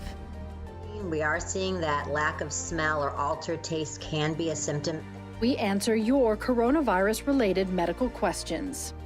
Because 11Alive is where Atlanta speaks. Televised newscasts not enough for you? Get even more at 11Alive's YouTube channel, where you'll find uncut interviews, extended body cam footage, live streams of Atlanta's biggest trials, and more. Subscribe to 11Alive today. It shouldn't be this difficult to vote. It's simple. I feel like it is very important for us to be able to have our voices heard. The new machines on election day were not working. I want to vote to make this country a better place. I'll wait. I don't care how long it takes. I'll wait in this line.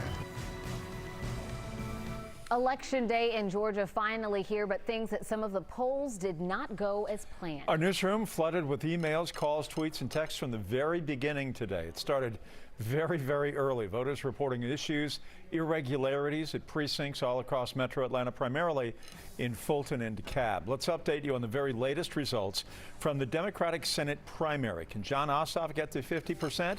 We'll find out. Will there be a runoff? There will be right now. The winner will challenge the Republican incumbent, David Perdue, in November. So if nobody ends the night with 50% of the vote plus one, the top two advance to a runoff in August. As Sarah Riggs Amico and Teresa Tomlinson, Ms. Amico came very close to Jeff Duncan, as you recall, for the lieutenant governor job. And Teresa Tomlinson is the former mayor of Columbus. They're locked in a battle right now, trying to get to that August runoff against Jon Ossoff. So we'll see how that plays out tonight. And we see the precincts right now. We still have a long way to go in this race. We don't know where these votes are coming from either, Jennifer. All right, and we do have those results rolling there at the bottom of your screen. This, though, was the scene earlier today in Cobb County. We saw it repeated over and over. People standing, some sitting, waiting for the opportunity to have their say in our state's political future. 19 Cobb County precincts stayed open after 8 p.m. because of voting issues, and DeKalb voters are still in line right now in some locations. The issues in Fulton County and in DeKalb so bad that state leaders are calling for an investigation. Our entire team has spent the day looking into the voting problems that you all have reported. We begin with 11Alive Reveal reporter, investigator Andy Perotti is live at the Ray of Hope Christian Church in Decatur, one of the last polling locations to stay open. It's going to be a little past 10 o'clock, so they will be closing within about the next 7 or 8 minutes. Andy? Hey, Jeff, as you can see, we still got a long line here. These folks have been waiting for hours. This polling location technically closed at 10 o'clock, but look at this. 15, 20, 30, we counted it up to about 50 people waiting in line. One of these people that waiting in line is Rod Vaughn. Vaughn, you've been waiting for how long? Approximately 2 hours now. And tell me what's your reaction to this line tonight? I mean, I guess it's something that is unfortunate, but it is necessary during these times of questionable and uncomfortable leadership. We have to exercise our right. We no longer have a luxury of not to exercise our right. So I'll be out here waiting, and this is definitely a test that for me to be better prepared in November. Thank you very much. I really appreciate it, and best of luck. All these folks will have an opportunity to vote. They will be voting provisionally, though, and it's lines and images like these that have the nation worried. Will Georgia be ready for the general election in about 5 months? From sunup to sundown, Atlanta's NAACP captured frustrated voters throughout metro Atlanta waiting hours to cast their ballots, most of them in polling locations within black communities. Gerald Griggs is the Atlanta NAACP vice president. He says the issues have all the hallmarks of potential voter suppression. I think this is a systemic problem, and we have to address it. Former Georgia House Minority Leader Stacey Abrams weighing in too. Thousands of requests for absentee ballots were not returned, and we know that this was a preventable problem. If we had done the work, if the Secretary of State and his office had held to their responsibility. Even NBA star LeBron James noticed Georgia's voting issues too, tweeting, "They say go out and vote. What about asking if how we vote is also structurally racist?" Georgia's Secretary of State Brad Raffensperger defended the election and the new voting machines, blaming local election boards for not training staff ahead of time. And if there's incompetence there, then you need to look in the mirror. Every single county in the metro area can't have a problem with leadership, so I think leadership starts at the top, and the buck stops with him. Another live look at the long line here in DeKalb County as people are still waiting to vote tonight. Hours-long wait indeed. The Georgia ACLU folks have released a statement saying this election, this primary is a complete failure, and they are evaluating all of their legal options at the moment. Guys, back to you. All right, Andy reporting live in DeKalb County for us. Meanwhile, the widespread issues reported at Georgia polling locations are prompting accusations of unfair practices. Voter suppression has been a top trending topic on Twitter, drawing the attention of several Democratic candidates. U.S. Senate candidates Jon Ossoff and Sarah Riggs-Amico both urging voters not to give up and demanding extended hours at polling locations, while Carolyn Bourdeaux, a Democratic candidate for Georgia's 7th congressional district, is calling for Secretary of State Brad Raffensperger to resign. U.S. Senate candidate Jon Ossoff urged Georgia voters to stay in lines. His campaign urged Fulton County to extend voting hours for several days. One of his opponents, Sarah Riggs-Amico, also called for extended voting hours tonight, tweeting her thanks to everyone who has voted. Continuing our team coverage tonight with John Cherokee is live in Fulton County, where many people had issues casting their vote today. John? This location in northwest Atlanta is where Fulton County has begun counting the early votes, uploading the data from the machines. It's going to take a while, and it has already been a long day and night. Lines hours long, 2, 3, 4 hours and more. Tonight, the Secretary of State and the Speaker of the Georgia House have ordered separate investigations into Fulton County's problems. The head of Fulton County Elections, Richard Barron, says he and his staff have already identified several areas for improvement for the November elections. Among the problems, he had to change 45 polling places at the last minute from locations that were shut down because of the pandemic.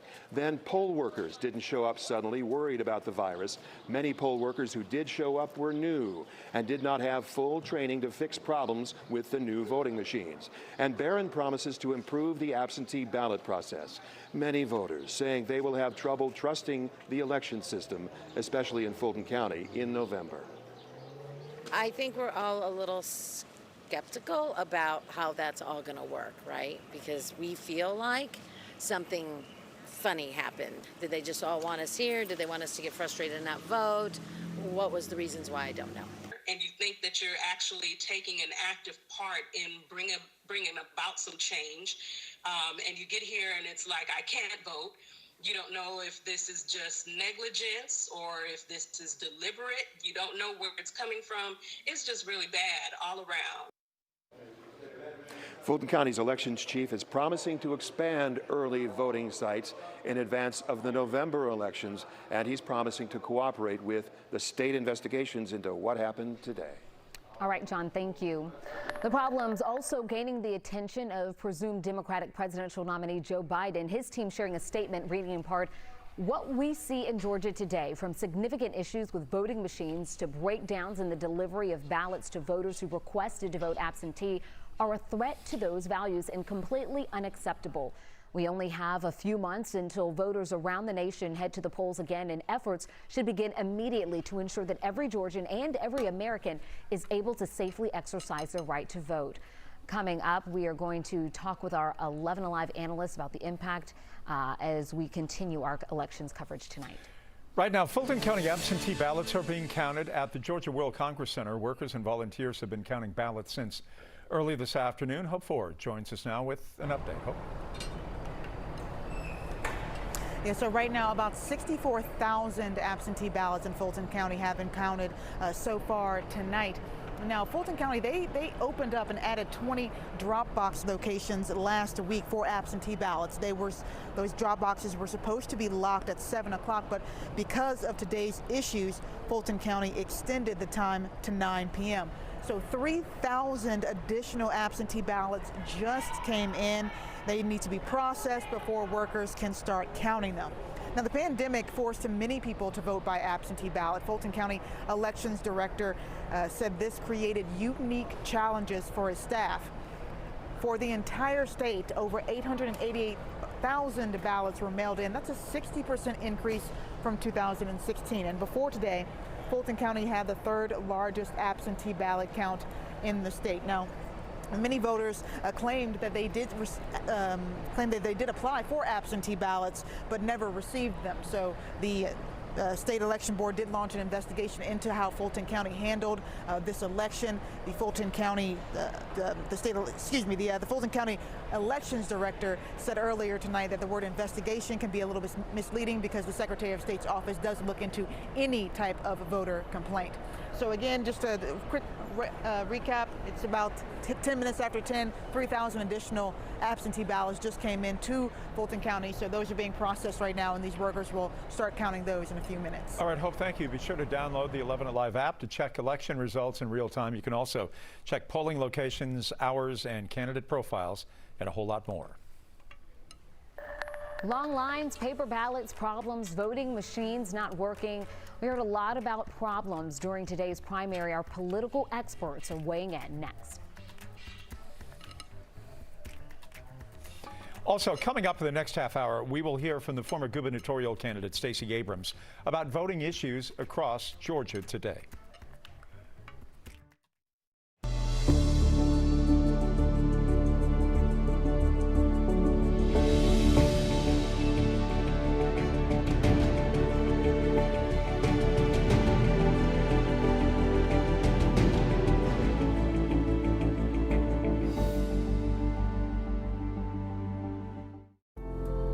In times of great uncertainty, some things become more clear.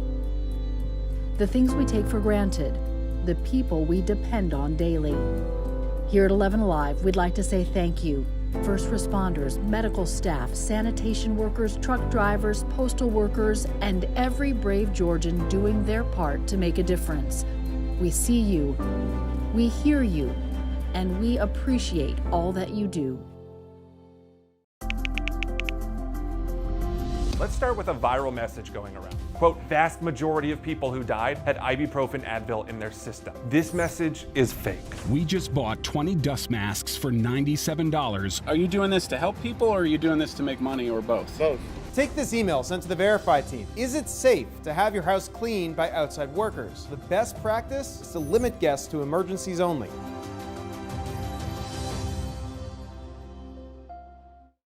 We know things are changing every day, but we're here with you. Continuous COVID-19 coverage during primetime. We're committed to giving you facts, not fear. On 11Alive News Primetime, weeknights from 8 to 11 on WATF. There are everyday actions to help prevent the spread of respiratory diseases. Wash your hands. Avoid close contact with people who are sick. Avoid Tonight, there is concern that voting problems in Georgia could have hurt the turnout today. Joining me right now to talk about the impact it could have, Emory political science professor, Professor Dr. Andra Gillespie, and 11Alive political analyst Mike Hassinger. Thank you to both of you for joining us tonight. The headline today has not necessarily been the races, but it has been the problems voting throughout the state of Georgia, but most notably DeKalb and also Fulton County. Dr. Gillespie, the timing of this with the social unrest, the issues of systemic racism in the United States, the need to vote, police brutality, all of the timing of this is not good for the state of Georgia. It's not good for the state of Georgia, and it allows people to help create their own narratives about what is going wrong today. I would just caution people before they rush to judgment of trying to explain why the things happened today. So just wait and let's see gather evidence in order to really understand what the problems were that actually are at the heart of the bottlenecks in voting today, so that we can do better in November. Mike, we see a lot of finger pointing here between the state and the county. We're also seeing that between Democrats and Republicans as expected. Yes, we are, because every good partisan political candidate, operative, elected official is going to take every advantage to try to advance their narrative. I think Dr. Gillespie is absolutely correct. Take a breath, wait, and let's find out what all these investigations are going to reveal. I think my instinct says this is all procedural. This is not, there's no motive to suppress the vote in a primary election where you're basically, except for electing judges, you're nominating your party's candidates for the general election in November. Today is not a Republican versus Democrat contest. So we need to just take a breath and figure out what processes need to be improved and perfected for the electoral process. Doctor, we're hearing some charges of suppression tonight. As defined by the Supreme Court of the United States, voter suppression is any effort, either legal or illegal, by way of laws, administrative rules, and/or tactics that prevent eligible voters from registering to vote or voting. Do you see any evidence of that from your vantage point tonight? Well, I think the question will be here whether or not the problems that we see in voting were disproportionately borne by some members of our community versus others. So, for instance, if all of the bottlenecks took place in places where there were large minority populations, I think that there would be a case to make about why this is happening in minority communities and it's not happening in majority communities. But to the extent that these problems were widespread and pretty evenly distributed throughout the community, it may actually be harder to make that particular case. So the concerns that people have raised before about process, about lines being longer in minority communities and others, are things that are definitely worth looking into. But we have to ask the question about whether or not that was actually operational today, or whether or not precincts across our area, regardless of the demographics of each particular area, encountered the same problems. I have about 1 minute left here. John Ossoff is at 44% right now. A lot of the turnout hasn't been recorded yet. Ms. Amico and also Teresa Tomlinson now are trying to get into the runoff. How do you think that's going to shape up? Will he get to 50% tonight? Both of you, very quickly, if you would. I'll go first. I don't think he will make the runoff if he's only at 44% tonight. That is a little bit of gut and a little bit of science and a little bit of art. I just don't see enough votes remaining. However, they're still being counted, and they'll be counted for days with this election. Dr. Gillespie? We see less than a quarter of the vote in, so I think it's too early to tell at this point. Got it. Thank you, guys. We appreciate it. We will see you on 11 Alive coming up in about 1 hour. All right. We'll go over to you, Jennifer. Thank you, Jeff. We're going to switch gears from the election to the weather. Chief Meteorologist Chris Holcomb joining us. Chris, can we expect more of the rain overnight? Well, it's going to be dying out overnight, and then tomorrow we're going to see more scattered showers that are going to be developing in our area. So things are really diminishing tonight, and I really don't think we'll have to deal with any heavy downpours or anything while you're trying to sleep. In fact, you can see how a lot of this rain that was heavy at times in the north metro area, and then it moved up into northeast Georgia. Now it's all falling apart. Here in Atlanta, we're seeing more breaks in the rain, just a couple of spotty showers over on the west side, and then also over to the east. We're dry pretty much inside the perimeter right now. As you go to the north, you still see some light showers lingering in parts of North Fulton, Cherokee County, up into Dawson County, Forsyth County, Hall County. But all that heavy rain that we had earlier that even had some thunder and lightning with it is now diminishing. It's mainly just light stuff in northeast Georgia now.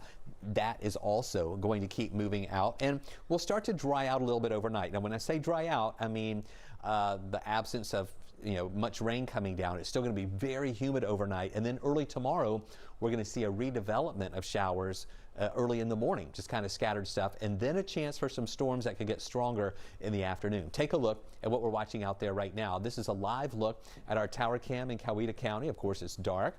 The roads are a little bit damp down there from some of the showers that we had a little bit earlier, but no active rain coming down there. And we're not concerned about any severe weather here overnight. Those general showers are just diminishing. The marginal severe risk is out around the Mississippi River and just over to the west of that. But then tomorrow, as we still have this tropical air mass over us, and then we add in a cold front approaching, we're going to see a little more lift in the atmosphere and maybe some instability with that. So we are in this marginal risk, level 1 of 5 risk for the potential for some isolated severe storms where it looks like the main threat would be some damaging winds possible and even some hail in association with some of those showers coming through. Temperatures now are mild, and they're pretty much going to stay mild during the overnight hours. We're going to be in the 70s all night long, and early in the morning it's going to be in the 70s too. Kind of muggy out there with plenty of clouds around, and here you see in the morning that potential for a few scattered showers to redevelop again. And then in the afternoon tomorrow, not only just scattered showers, but maybe even a few thunderstorms around. So out of our scale from 1 to 11, where an 11 is a perfect day, we're just going to go with a 4 on the wasometer tomorrow. High temperatures up to about 86 degrees. You see that rain that's moving out in northeast Georgia, but as you can see in the morning, not widespread showers, but a few light spotty showers early in the morning tomorrow, and then that just kind of starts building up again once we get to lunchtime, and then after lunch we'll see some of those scattered showers here, some of those with some heavy rain, and it's going to be those individual showers that have that potential for some heavier showers with them, or maybe some thunderstorm activity. But then by 10 o'clock a lot of that moves away, and then look at those winds. They shift coming out of the north. That's going to bring in the drier air and push the rain out of here. So we'll see decreasing clouds on Thursday, highs near 85. And then look at the morning lows in the mid 60s pretty much Friday, Saturday, and Sunday. That's going to be feeling pretty comfortable. Not that muggy air in the 70s to start the day. And then mostly sunny skies through the weekend. A few more clouds Monday and Tuesday. Temperatures in the afternoons still going to be warm, generally in the mid and even some upper 80s around. Here's a look at your weather wow moment. This is from Will Dean in Austell. Got some video as some of those bands of heavy rain came through earlier. Just look at that rain running off the gutters, over the roof there, onto the deck. We'd love to see your weather wow moment. We got a lot of pictures in today of the heavy rain that came through. You can send us your weather wow moment as well by being a part of our 11Alive Community Storm Trackers on Facebook. All you have to do is search 11Alive Storm Trackers, ask to become a member of the group, and we'll let you in. And you can also read what other people are seeing in their areas, and you can submit your weather videos, pictures, and what's happening in your area too. A once-fired judge says her past makes her an ideal candidate to get back on the bench. Her pitch for redemption ahead. Message brought to you by the National Association of Broadcasters and this station.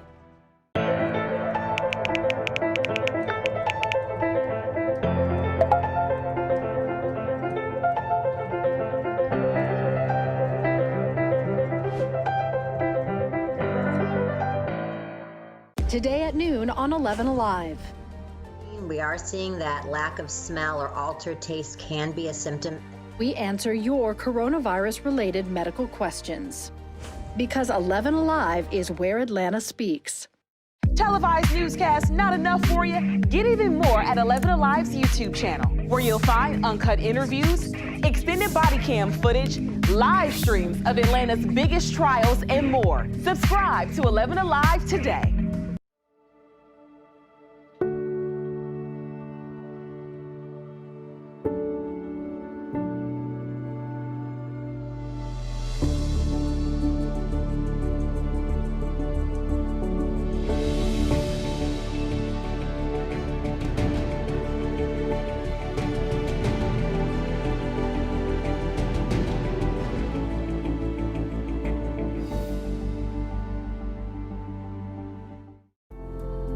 In times of great uncertainty, some things become more clear. The things we take for granted, the people we depend on daily. Here at 11Alive, we'd like to say thank you. First responders, medical staff, sanitation workers, truck drivers, postal workers, and every brave Georgian doing their part to make a difference. We see you, we hear you, and we appreciate all that you do. Let's start with a viral message going around. Quote, vast majority of people who died had ibuprofen Advil in their system. This message is fake. We just bought 20 dust masks for $97. Are you doing this to help people or are you doing this to make money or both? Both. Take this email sent to the Verify team. Is it safe to have your house cleaned by outside workers? The best practice is to limit guests to emergencies only.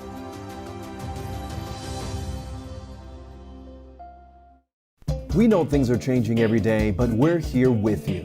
Continuous COVID-19 coverage during primetime. We're committed to giving you facts, not fear. On 11Alive News Primetime, weeknights from 8 to 11 on WATF. An exclusive investigation into a candidate running to become a Superior Court judge uncovered that she has been fired from the bench before. Reveal investigator Andy Parati spoke to the candidate who believes her legal problems make her the better candidate for the job. When I was in South Fulton, I would say 3 E's all the time, right? At nearly every online campaign event, Tiffany Sellers boasts about her platform she calls the 3 E's. The court should be efficient, effective, and operate in excellence. Sellers says she plans to turn that motto into her mission if elected as a Fulton County Superior Court judge. But a Reveal investigation uncovered the judicial candidate has a long history of legal problems of her own. Now, you want me to hear you, so you gotta raise your voice up so that I can hear you. About 2 years ago, Sellers served as the City of South Fulton's first Chief Magistrate Court judge. At the time, it was the first judicial system in the country run by all African-American women. The picture of them together, a viral sensation. And I think it was the solicitor that walked into the meeting and she said, "Oh, Black Girl Magic." A short time later, reality show producers started calling. I wanted to show people what grace and mercy and rehabilitation all look like. But the TV show never took off, and her honeymoon on the bench was short-lived. Less than a year later, City Council fired her after staff complained she allegedly bullied them, something Sellers denies. Let me be clear. I am not a bully. Sellers sued the city. Ultimately, that claim was settled amicably out of court for a sum that I'm really pleased with. While Sellers is happy with her taxpayer-funded settlement, there are plenty of people displeased with her for failing to pay her debts. Since 2014, court records show she's been sued at least 10 times for not paying court reporters, contractors, and personal loans, totaling $144,000. That includes breaking a lease in this office building. To me, that's a pattern of bad decision making. William Perry is the executive director of Georgia Ethics Watchdogs. Judges need to make very good decisions. So I think it's important for the people of Fulton County when they're voting to understand the bad decisions that have been made by this candidate. How did that happen? I will tell you, Andy, life, right? I have made no qualms that I wasn't born privileged. In 2013, I was laid off. Unfortunately, like so many Americans now, particularly with this COVID pandemic. Sellers also filed for Chapter 13 bankruptcy in 2013 with more than $500,000 in debt. I am in works with all of those creditors to work those out, to pay those back. I fully intend to pay my debts. Sure, people make one or two mistakes in their past, but when you've got 10 plus lawsuits and things like that against you, I think you need to get your own house in order before you try to get the job as a judge in a courthouse. I respectfully disagree. I think what we need judges who've lived life. A candidate courting voters for a powerful position. I am running to be your next Fulton County Superior Court judge. Who hopes her flawed financial record will be an asset rather than a liability. Despite her personal financial issues, Seller says when she was chief magistrate in South Fulton, she operated a budget with a more than $200,000 surplus. The majority of cases that go through Superior Court in Fulton County are felony criminal cases. Because Sellers has never been a prosecutor, she's never tried a felony case. She says her time on the bench as a magistrate is more than enough experience. Time now for me to head over to start getting ready for Up Late, coming up in about 30 minutes on 11Alive. So if you are up late, make sure you come and join us for more news, weather, and election coverage. All right, we'll be up late tonight. Thanks. We'll see you. Thank you, Jennifer. Here's what's coming up on the Big 36. 2 Atlanta officers fired for excessive force want their jobs back, and they are suing the city to try and make it happen. Next, why their attorney says the charges, they're cooked up. Their part to make a difference. We see you, we hear you, and we appreciate all that you do. Let's start with a viral message going around. Quote, vast majority of people who died had ibuprofen Advil in their system. This message is fake. We just bought 20 dust masks for $97. Are you doing this to help people or are you doing this to make money or both? Both. Take this email sent to the Verify team. Is it safe to have your house cleaned by outside workers? The best practice is to limit guests to emergencies only.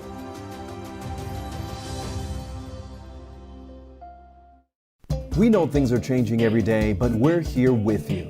Continuous COVID-19 coverage during primetime. We're committed to giving you facts, not fear. On 11Alive News Primetime, weeknights from 8 to 11 on WATF. There are everyday actions to help prevent the spread of respiratory diseases. Wash your hands. Avoid close contact with people who are sick. Avoid touching your eyes, nose, and mouth. Stay home when you are sick. Cover your cough or sneeze. Clean and disinfect frequently touched objects with household cleaning spray. For more information, visit cdc.gov/COVID-19. This message brought to you by the National Association of Broadcasters and this station.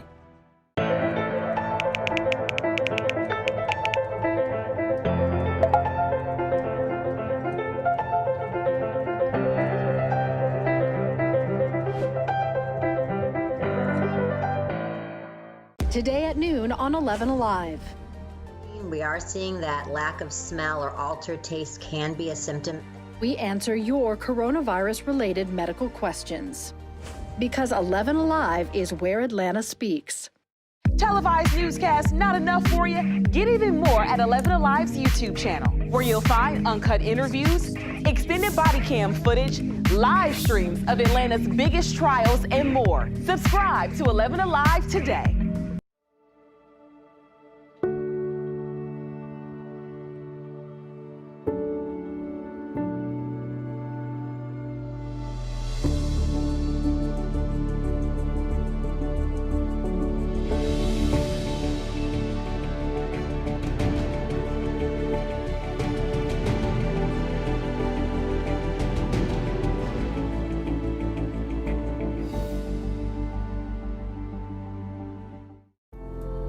In times of great uncertainty, some things become more clear.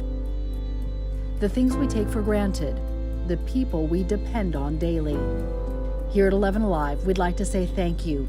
First responders, medical staff, sanitation workers, truck drivers, postal workers, and every brave Georgian doing their part to make a difference. We see you, we hear you, and we appreciate all that you do. Let's start with a viral message going around. Quote, vast majority of people who died had ibuprofen Advil in their system. This message is fake. We just bought 20 dust masks for $97. Are you doing this to help people or are you doing this to make money or both? Both. Take this email sent to the Verify team. Is it safe to have your house cleaned by outside workers? The best practice is to limit guests to emergencies only.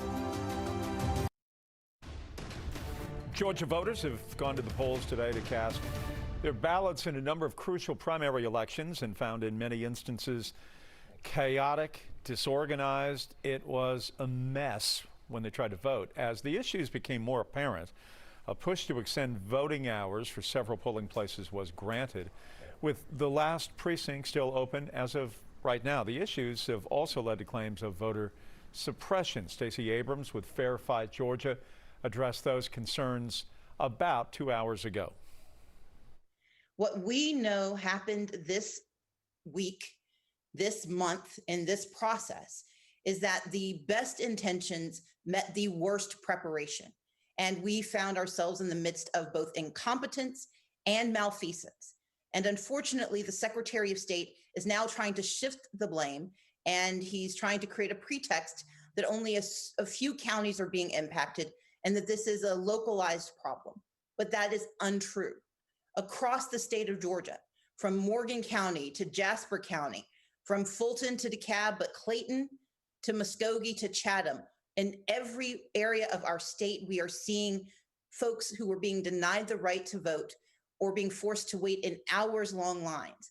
And the problem is when people are forced to wait in lines that can stretch as long as 5, 6, 7 hours, we don't know who leaves. We don't know who gives up because they cannot afford to stay. Stacey Abrams about 2 hours ago. We want to update you on the very latest results from the Democratic primary right now. John Ossoff getting closer to that 50% number, trying to avoid a runoff. Of course, he will, in all probability, looks like he is going to be the one facing David Perdue in November for the U.S. Senate seat. So here's how it plays out, and this is for those of you who have maybe a casual interest in politics, but nonetheless are watching to see what's going on tonight. If nobody ends the night with 50% of the vote plus one, then the top two advance to a runoff in August. But we have seen Ossoff slowly getting closer and closer to that 50% number. Again, we don't know where these votes are coming in from tonight. In other words, I don't know where those precincts are. I'm taking a look. What have we got? About 700 out of about 2633. So there still is a way to go tonight. As the ACLU calls the Georgia elections a massive failure, some voters across metro Atlanta were waiting up to 5 hours. Several candidates on the ballot asking for extended hours to allow Georgians to vote, and some even asking for the Secretary of State, Brad Raffensperger, to step down. Here's Elvin Lopez. Many electoral candidates speaking up, all following a slew of issues across metro Atlanta when voters went to the polls to cast their ballot today. We can do better, and it's just completely unacceptable that we're not doing better. Former Columbus Mayor Teresa Tomlinson, candidate for U.S. Senate, says the last thing that should happen is for citizens to not get their right to vote. And that's what's happened today is too many people were turned away. Too many people really had to withstand hardship, standing in the rain and the blistering sun for hours. It's ridiculous. Democrat Carolyn Bourdeaux, who is running in Georgia's 7th congressional district, released a statement asking for Secretary of State Brad Raffensperger to resign immediately, saying in part, quote, "Throughout the last 3 years, this campaign has had to fight over and over again for Georgians' basic right to cast a ballot," adding that, quote, "What happened in this election is outrageous and completely unacceptable." Sarah Riggs Amico, Democratic candidate for U.S. Senate, also responded to the statewide electoral issues, stating in part, quote, Georgia voters will not allow their voices to be suppressed, adding that she is, quote, inspired by their commitment to cast their ballot even amid these challenges. Democratic candidate Jon Ossoff took to Twitter to issue a warning of sorts to Georgia voters, tweeting in part, quote, Georgia, they want to discourage you. They want you to give up and go home. It's not right. It's not just. Stay in those lines. Defy voter suppression. 2 Atlanta police officers who were fired for excessive force now demanding their jobs back. The lawyer representing them both says that that they are asking for a hearing because he believes the officers' due process rights were violated. Ivory Streeter and Mark Gardner fired and charged after they were seen on video tasing 2 college students and pulling them from a car. That was during the first night of Atlanta's curfew 2 Saturdays ago. The attorney says none of the 6 officers charged have been interviewed. Neither college student now is facing any charges as related to that case. But the officer's attorney is named Lance LaRusso, and he says the students were resisting arrest, and therefore the officers acted appropriately and according to their police training. It's not just frustrating, it's scary. Anytime you have a violation of somebody's rights, anytime you have people taking shortcuts in procedure, anytime you have someone rushing to bring criminal charges, especially on the eve of an election, it should scare everyone. The 6 officers now face a variety of charges, including aggravated assault, battery, criminal damage to property, and pointing a gun. Atlanta's police union also calling on Fulton County District Attorney Paul Howard, who's up for re-election, to be removed from office. Now, we asked for a response, and we will let you know when we hear back on these issues. Chris? We're watching the rain pretty much fizzle out now. Still a few light showers up in northeast Georgia and a few down to the south as well. But we still have a cold front that's going to move through our area tomorrow. That's going to keep us with not only rain chances, but even the potential for some storms around. We'll have an update on the timing. There have been African-American players in the National Football League who have said that their white teammates need to step up. They need to speak out when it comes to racial injustice. Matt Ryan is doing exactly that. He regrets not doing it sooner. Sports is coming up next. A symptom. We answer your coronavirus-related medical questions. Because 11Alive is where Atlanta speaks. Televised newscasts not enough for you? Get even more at 11Alive's YouTube channel, where you'll find uncut interviews, extended body cam footage, live streams of Atlanta's biggest trials, and more. Subscribe to 11Alive today.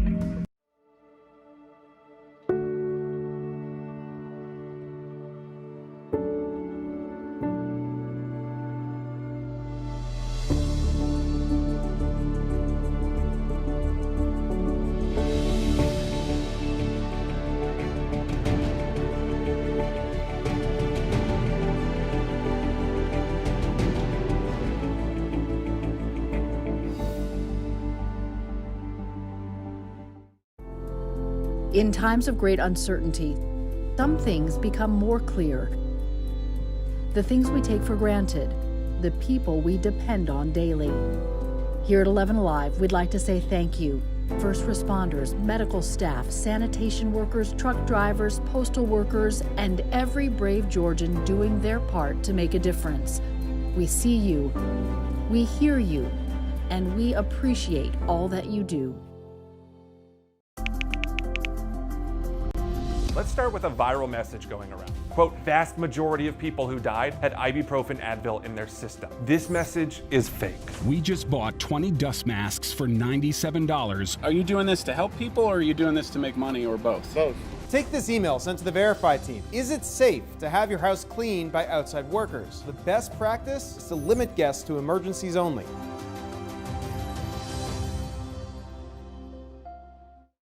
We know things are changing every day, but we're here with you.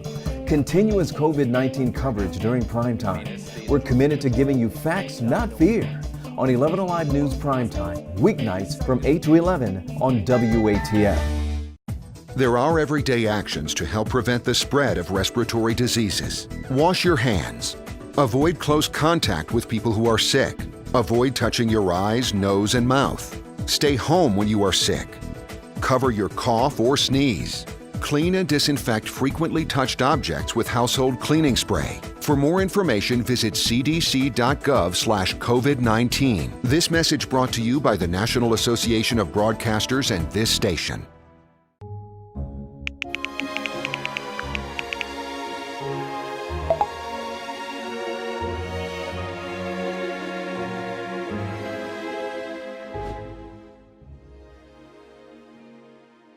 Today at noon on 11Alive. We are seeing that lack of smell or altered taste can be a symptom. We answer your coronavirus-related medical questions. Because 11Alive is where Atlanta speaks. Televised newscasts not enough for you? Get even more at 11Alive's YouTube channel, where you'll find uncut interviews, extended body cam footage, live streams of Atlanta's biggest trials, and more. Subscribe to 11Alive today.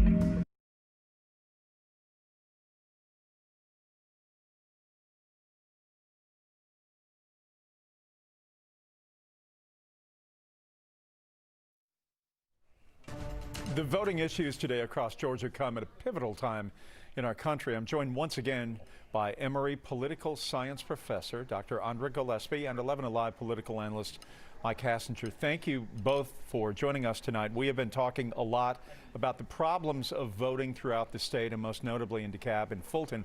I want to shift our segment here to focus on Jon Ossoff, who's trying to avoid a runoff, trying to get to 50% plus one. And I know there are a lot of Republicans, David Perdue most notably, who is pulling for Ms. Amigo and Ms. Tomlinson to fare better than they are right now. He would love to see Jon Ossoff in a runoff. If that does not occur, that's some bad news for David Perdue. Agree with that, Mike Hassinger? I do. I think if Jon can pull a outright win in the primary tonight, that solidifies all of his base. That shows that he has what he hasn't shown that he has before, which is electability. Even though this is just a primary and a nominating night, I think Ossoff really wants to win outright tonight, which is why he stroked his campaign a $450,000 check at the last minute. I think that was to carry him over the line. I think he wants to build on that momentum and hope to win the statewide contest in November. Dr. Gillespie, when we talk about Ossoff versus David Perdue, certainly there have been the attacks on David Perdue about, you know, former CEO of Dollar General and Reebok, a guy of great wealth, and Jon Ossoff himself being able to write a check. He too is from wealth. That's been a major knock on American politics, that rich people are the ones that find themselves in the Senate. Could you repeat the question? I was having a little trouble hearing. Yeah, I was talking about the issue of Jon Ossoff going against David Perdue. Can you hear me right now? Yeah, I can hear you. That's pretty good. Okay. We're talking about the issue of the U.S. Senate has always been a bastion of millionaires, and certainly Jon Ossoff wants to portray David Perdue in that light. But truth be told, when you can write your own campaign the kind of check that Ossoff did, and Jon Ossoff's background certainly is from wealth as well, it sort of reinforces the notion that the U.S. Senate has always been really a repository of wealthy men, of millionaires. Well, I mean, I think that the issue is probably a little bit more complex than that. So I don't think, given Jon Ossoff's success at a relatively young age and his family background, that he's going to try to portray David Perdue as a fat cat. I think what he would try to do is to portray David Perdue as out of touch with a changing Georgia and Georgia values. And so that's just different than dismissing somebody as just being somebody who is rich and who bought his way into an election. And I think, actually, relatively speaking, Ossoff's wealth, based on his own personal wealth, not necessarily the family wealth, looks different than David Perdue's wealth, in part because, you know, he's just substantially younger and hasn't had enough time to be able to build up that sort of store of wealth and income at this point. So what he's going to say is that his values are in line with more of the voters in the state, that he is going to be more responsive, and that he is going to try to stand up and be a bulwark against President Trump. Thank you very much. We appreciate it. We will talk with both of you on 11Alive within about the next 25 minutes. Thank you. We'll see you soon. We're watching those showers diminish. They're really letting up now, even though we had some really heavy rain earlier on the north side and areas north and east of the city. Here in town, not seeing a lot of rain, still just a little bit of light stuff over to the east of the connector, right there in that part of Fulton County there, going over into DeKalb County, over on the east side of the perimeter. Just a few light rain showers there, and then just light rain left over north and east of the city. That's where we had the heavier rain earlier that had a lot of thunder and lightning, but now things are falling apart, and still just some of that light rain extending up into parts of Rabun County, Union and Towns County, and then even over in West Georgia, just a couple of isolated lighter showers there. But the trend tonight is that these showers are going to be ending, but it's not all the way over, because we'll have additional showers that are going to redevelop during the day tomorrow too. Take a look now at the bigger picture, and let me show you what we're watching with our almanac today. We got up to 86 degrees. Our low this morning was a very mild and muggy 73. It's going to be another very muggy start early in the morning, and we'll get back up into those mid-60s again. Officially at Hartsfield-Jackson, we picked up about 1/3 of an inch of rain, 32/100ths of an inch, and our surplus about 14.5 inches above where we should be in rainfall for the year. I want to show you this map that indicates the amount of moisture that we have in our atmosphere. And look at this. When you're seeing the yellows and oranges, that's indicating some very moist air over our area. And we've been in this tropical air mass the past few days, thanks to Cristobal bringing in a lot of Gulf moisture into our area. And this moist air is going to stick with us tonight. Early in the morning, it's going to be very humid, and then tomorrow, that humid air is going to be with us as well, and that's going to kick up some scattered showers thanks to a cold front that's going to be moving our way. But then look behind that front. You see the blue?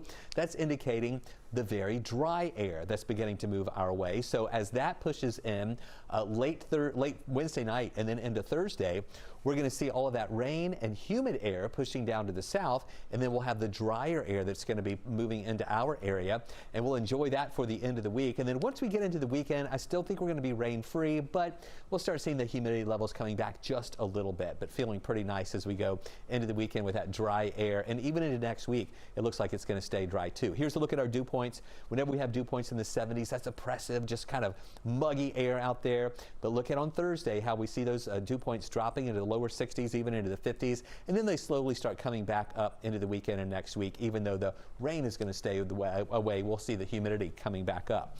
More storms developing here on Wednesday, and some of those could be strong. We have a marginal risk, or a level 1 of 5 risk for some of those stronger storms tomorrow. Then that rain moves out late tomorrow night, and then the lower humidity moves in once we get toward the end of the week and the weekend. So on Wednesday, we're just going to go with the 4. That's our scale from 1 to 11, where an 11 is a perfect day. Highs near 86, and some of those scattered showers around. Couple thunderstorms possible, especially in the afternoon hours is when we might have some of those stronger ones. They'll diminish during the evening, and then clearing skies Thursday. Highs near 85. Look at the morning lows, Friday, Saturday, and Sunday, mid-60s. That's going to be feeling pretty comfortable compared to these lower 70s we've been dealing with. Afternoon highs, though, are still going to be warm in the mid and even some upper 80s. We'll see a few more clouds mixing in with the sun Monday and Tuesday. But right now, beginning of next week, looks rain-free.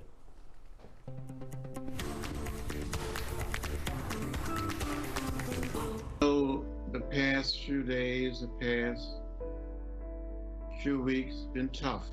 Been hard, but we must keep the faith. We must hang in there, be brave and bold, and it's going to work out. Congressman John Lewis speaking to all employees of Arthur Blank's family of businesses, telling them to be bold, as you heard. Atlanta Falcons quarterback Matt Ryan has decided he no longer will stay silent. Many African-American players in the National Football League have been encouraging their white teammates to stand up to speak on their behalf against racism.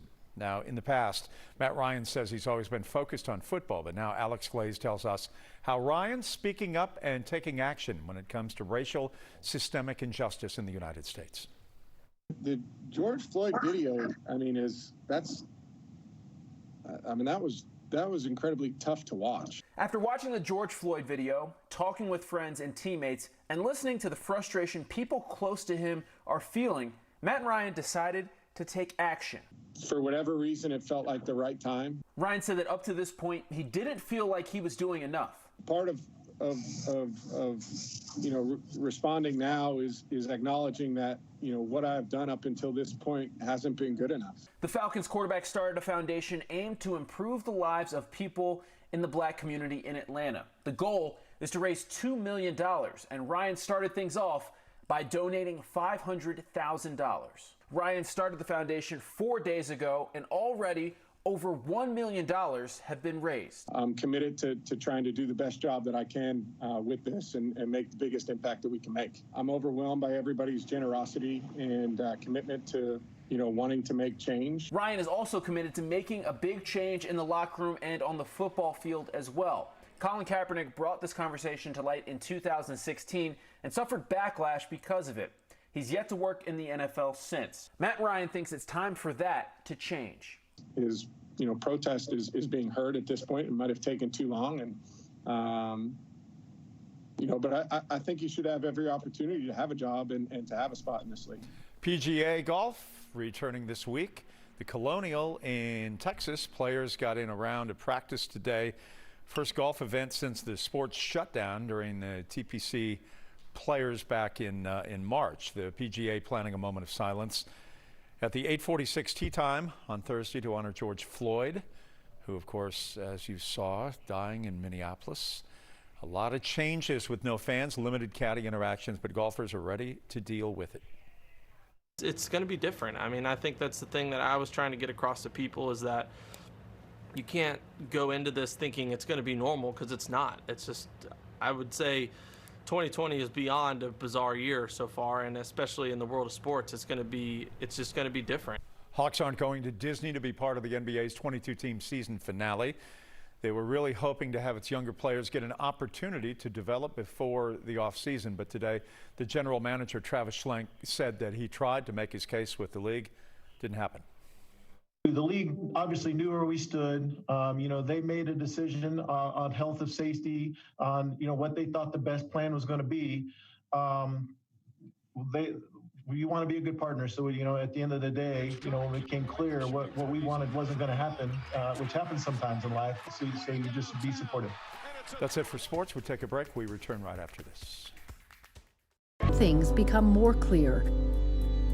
The things we take for granted. The people we depend on daily. Here at 11Alive, we'd like to say thank you. First responders, medical staff, sanitation workers, truck drivers, postal workers, and every brave Georgian doing their part to make a difference. We see you, we hear you, and we appreciate all that you do. Let's start with a viral message going around. Quote, vast majority of people who died had ibuprofen Advil in their system. This message is fake. We just bought 20 dust masks for $97. Are you doing this to help people, or are you doing this to make money, or both? Both. Take this email sent to the Verify team. Is it safe to have your house cleaned by outside workers? The best practice is to limit guests to emergencies only.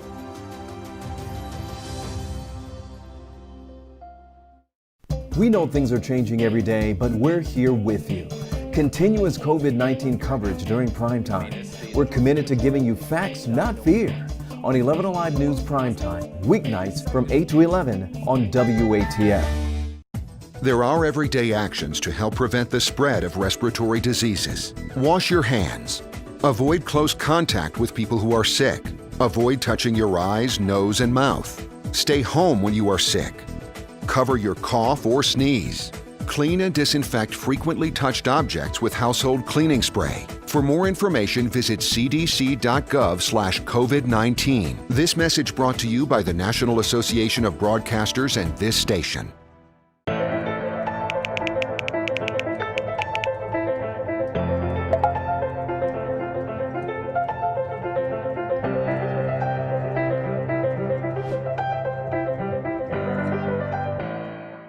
Today at noon on 11Alive. We are seeing that lack of smell or altered taste can be a symptom. We answer your coronavirus-related medical questions.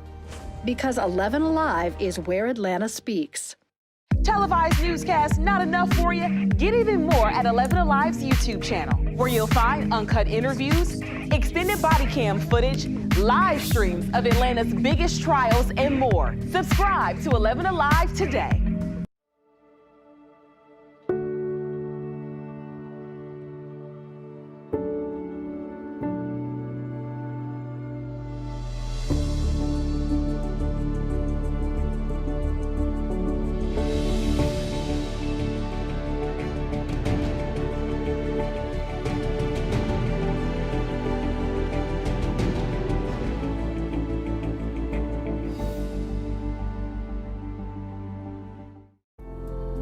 In times of great uncertainty, some things become more clear. The things we take for granted. We'll see a few more showers developing as early as in the morning, but I really think the thunderstorm threat is going to be later in the afternoon into the early evening as this cold front moves through our area. And after it passes through, it's going to push the rain out of here. We'll begin to dry out on Thursday with decreasing clouds, lower humidity. Look at the morning lows, pretty comfortable for Friday, Saturday, and Sunday in the mid-60s. Not too bad, but then afternoon highs are still going to be warm in the mid and even some upper 80s around. And it looks like we're going to stay dry into the beginning of next week with the relative humidity levels coming back up just a little bit more on Monday and Tuesday with a few more clouds. My birthday on Thursday. I'm looking at that. I'm looking very closely at it. I'm trying to ignore it. It's not gonna happen. That's it for us. Thanks for watching, everybody. See you on 11Alive in a couple of minutes.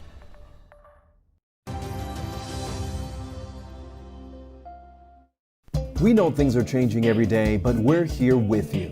Continuous COVID-19 coverage during primetime. We're committed to giving you facts, not fear. On 11Alive News Primetime, weeknights from 8 to 11 on WATF. There are everyday actions to help prevent the spread of respiratory diseases. Wash your hands.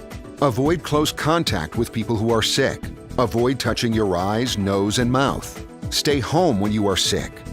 Cover your cough or sneeze. Clean and disinfect frequently touched objects with household cleaning spray. For more information, visit cdc.gov/COVID-19. This message brought to you by the National Association of Broadcasters and this station.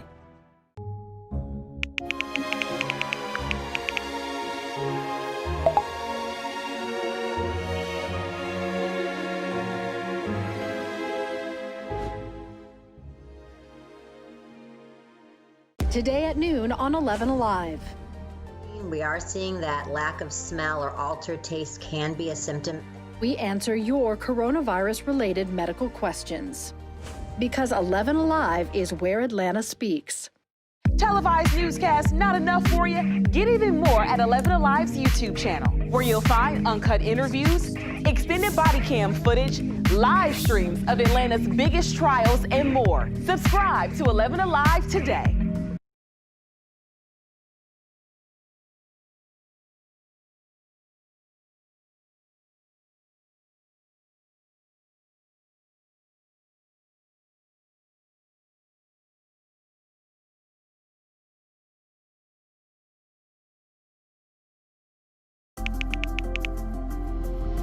Let's start with a viral message going around. Quote, vast majority of people who died had ibuprofen Advil in their system. This message is fake.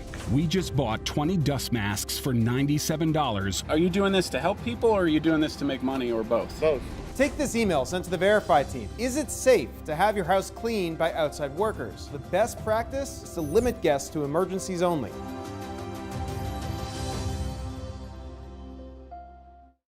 We know things are changing every day, but we're here with you.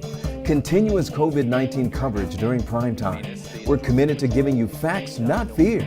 On 11Alive News Primetime, weeknights from 8 to 11 on WATF. There are everyday actions to help prevent the spread of respiratory diseases. Wash your hands. Avoid close contact with people who are sick. Avoid touching your eyes, nose, and mouth. Stay home when you are sick. Cover your cough or sneeze. Clean and disinfect frequently touched objects with household cleaning spray. For more information, visit cdc.gov/COVID-19. This message brought to you by the National Association of Broadcasters and this station.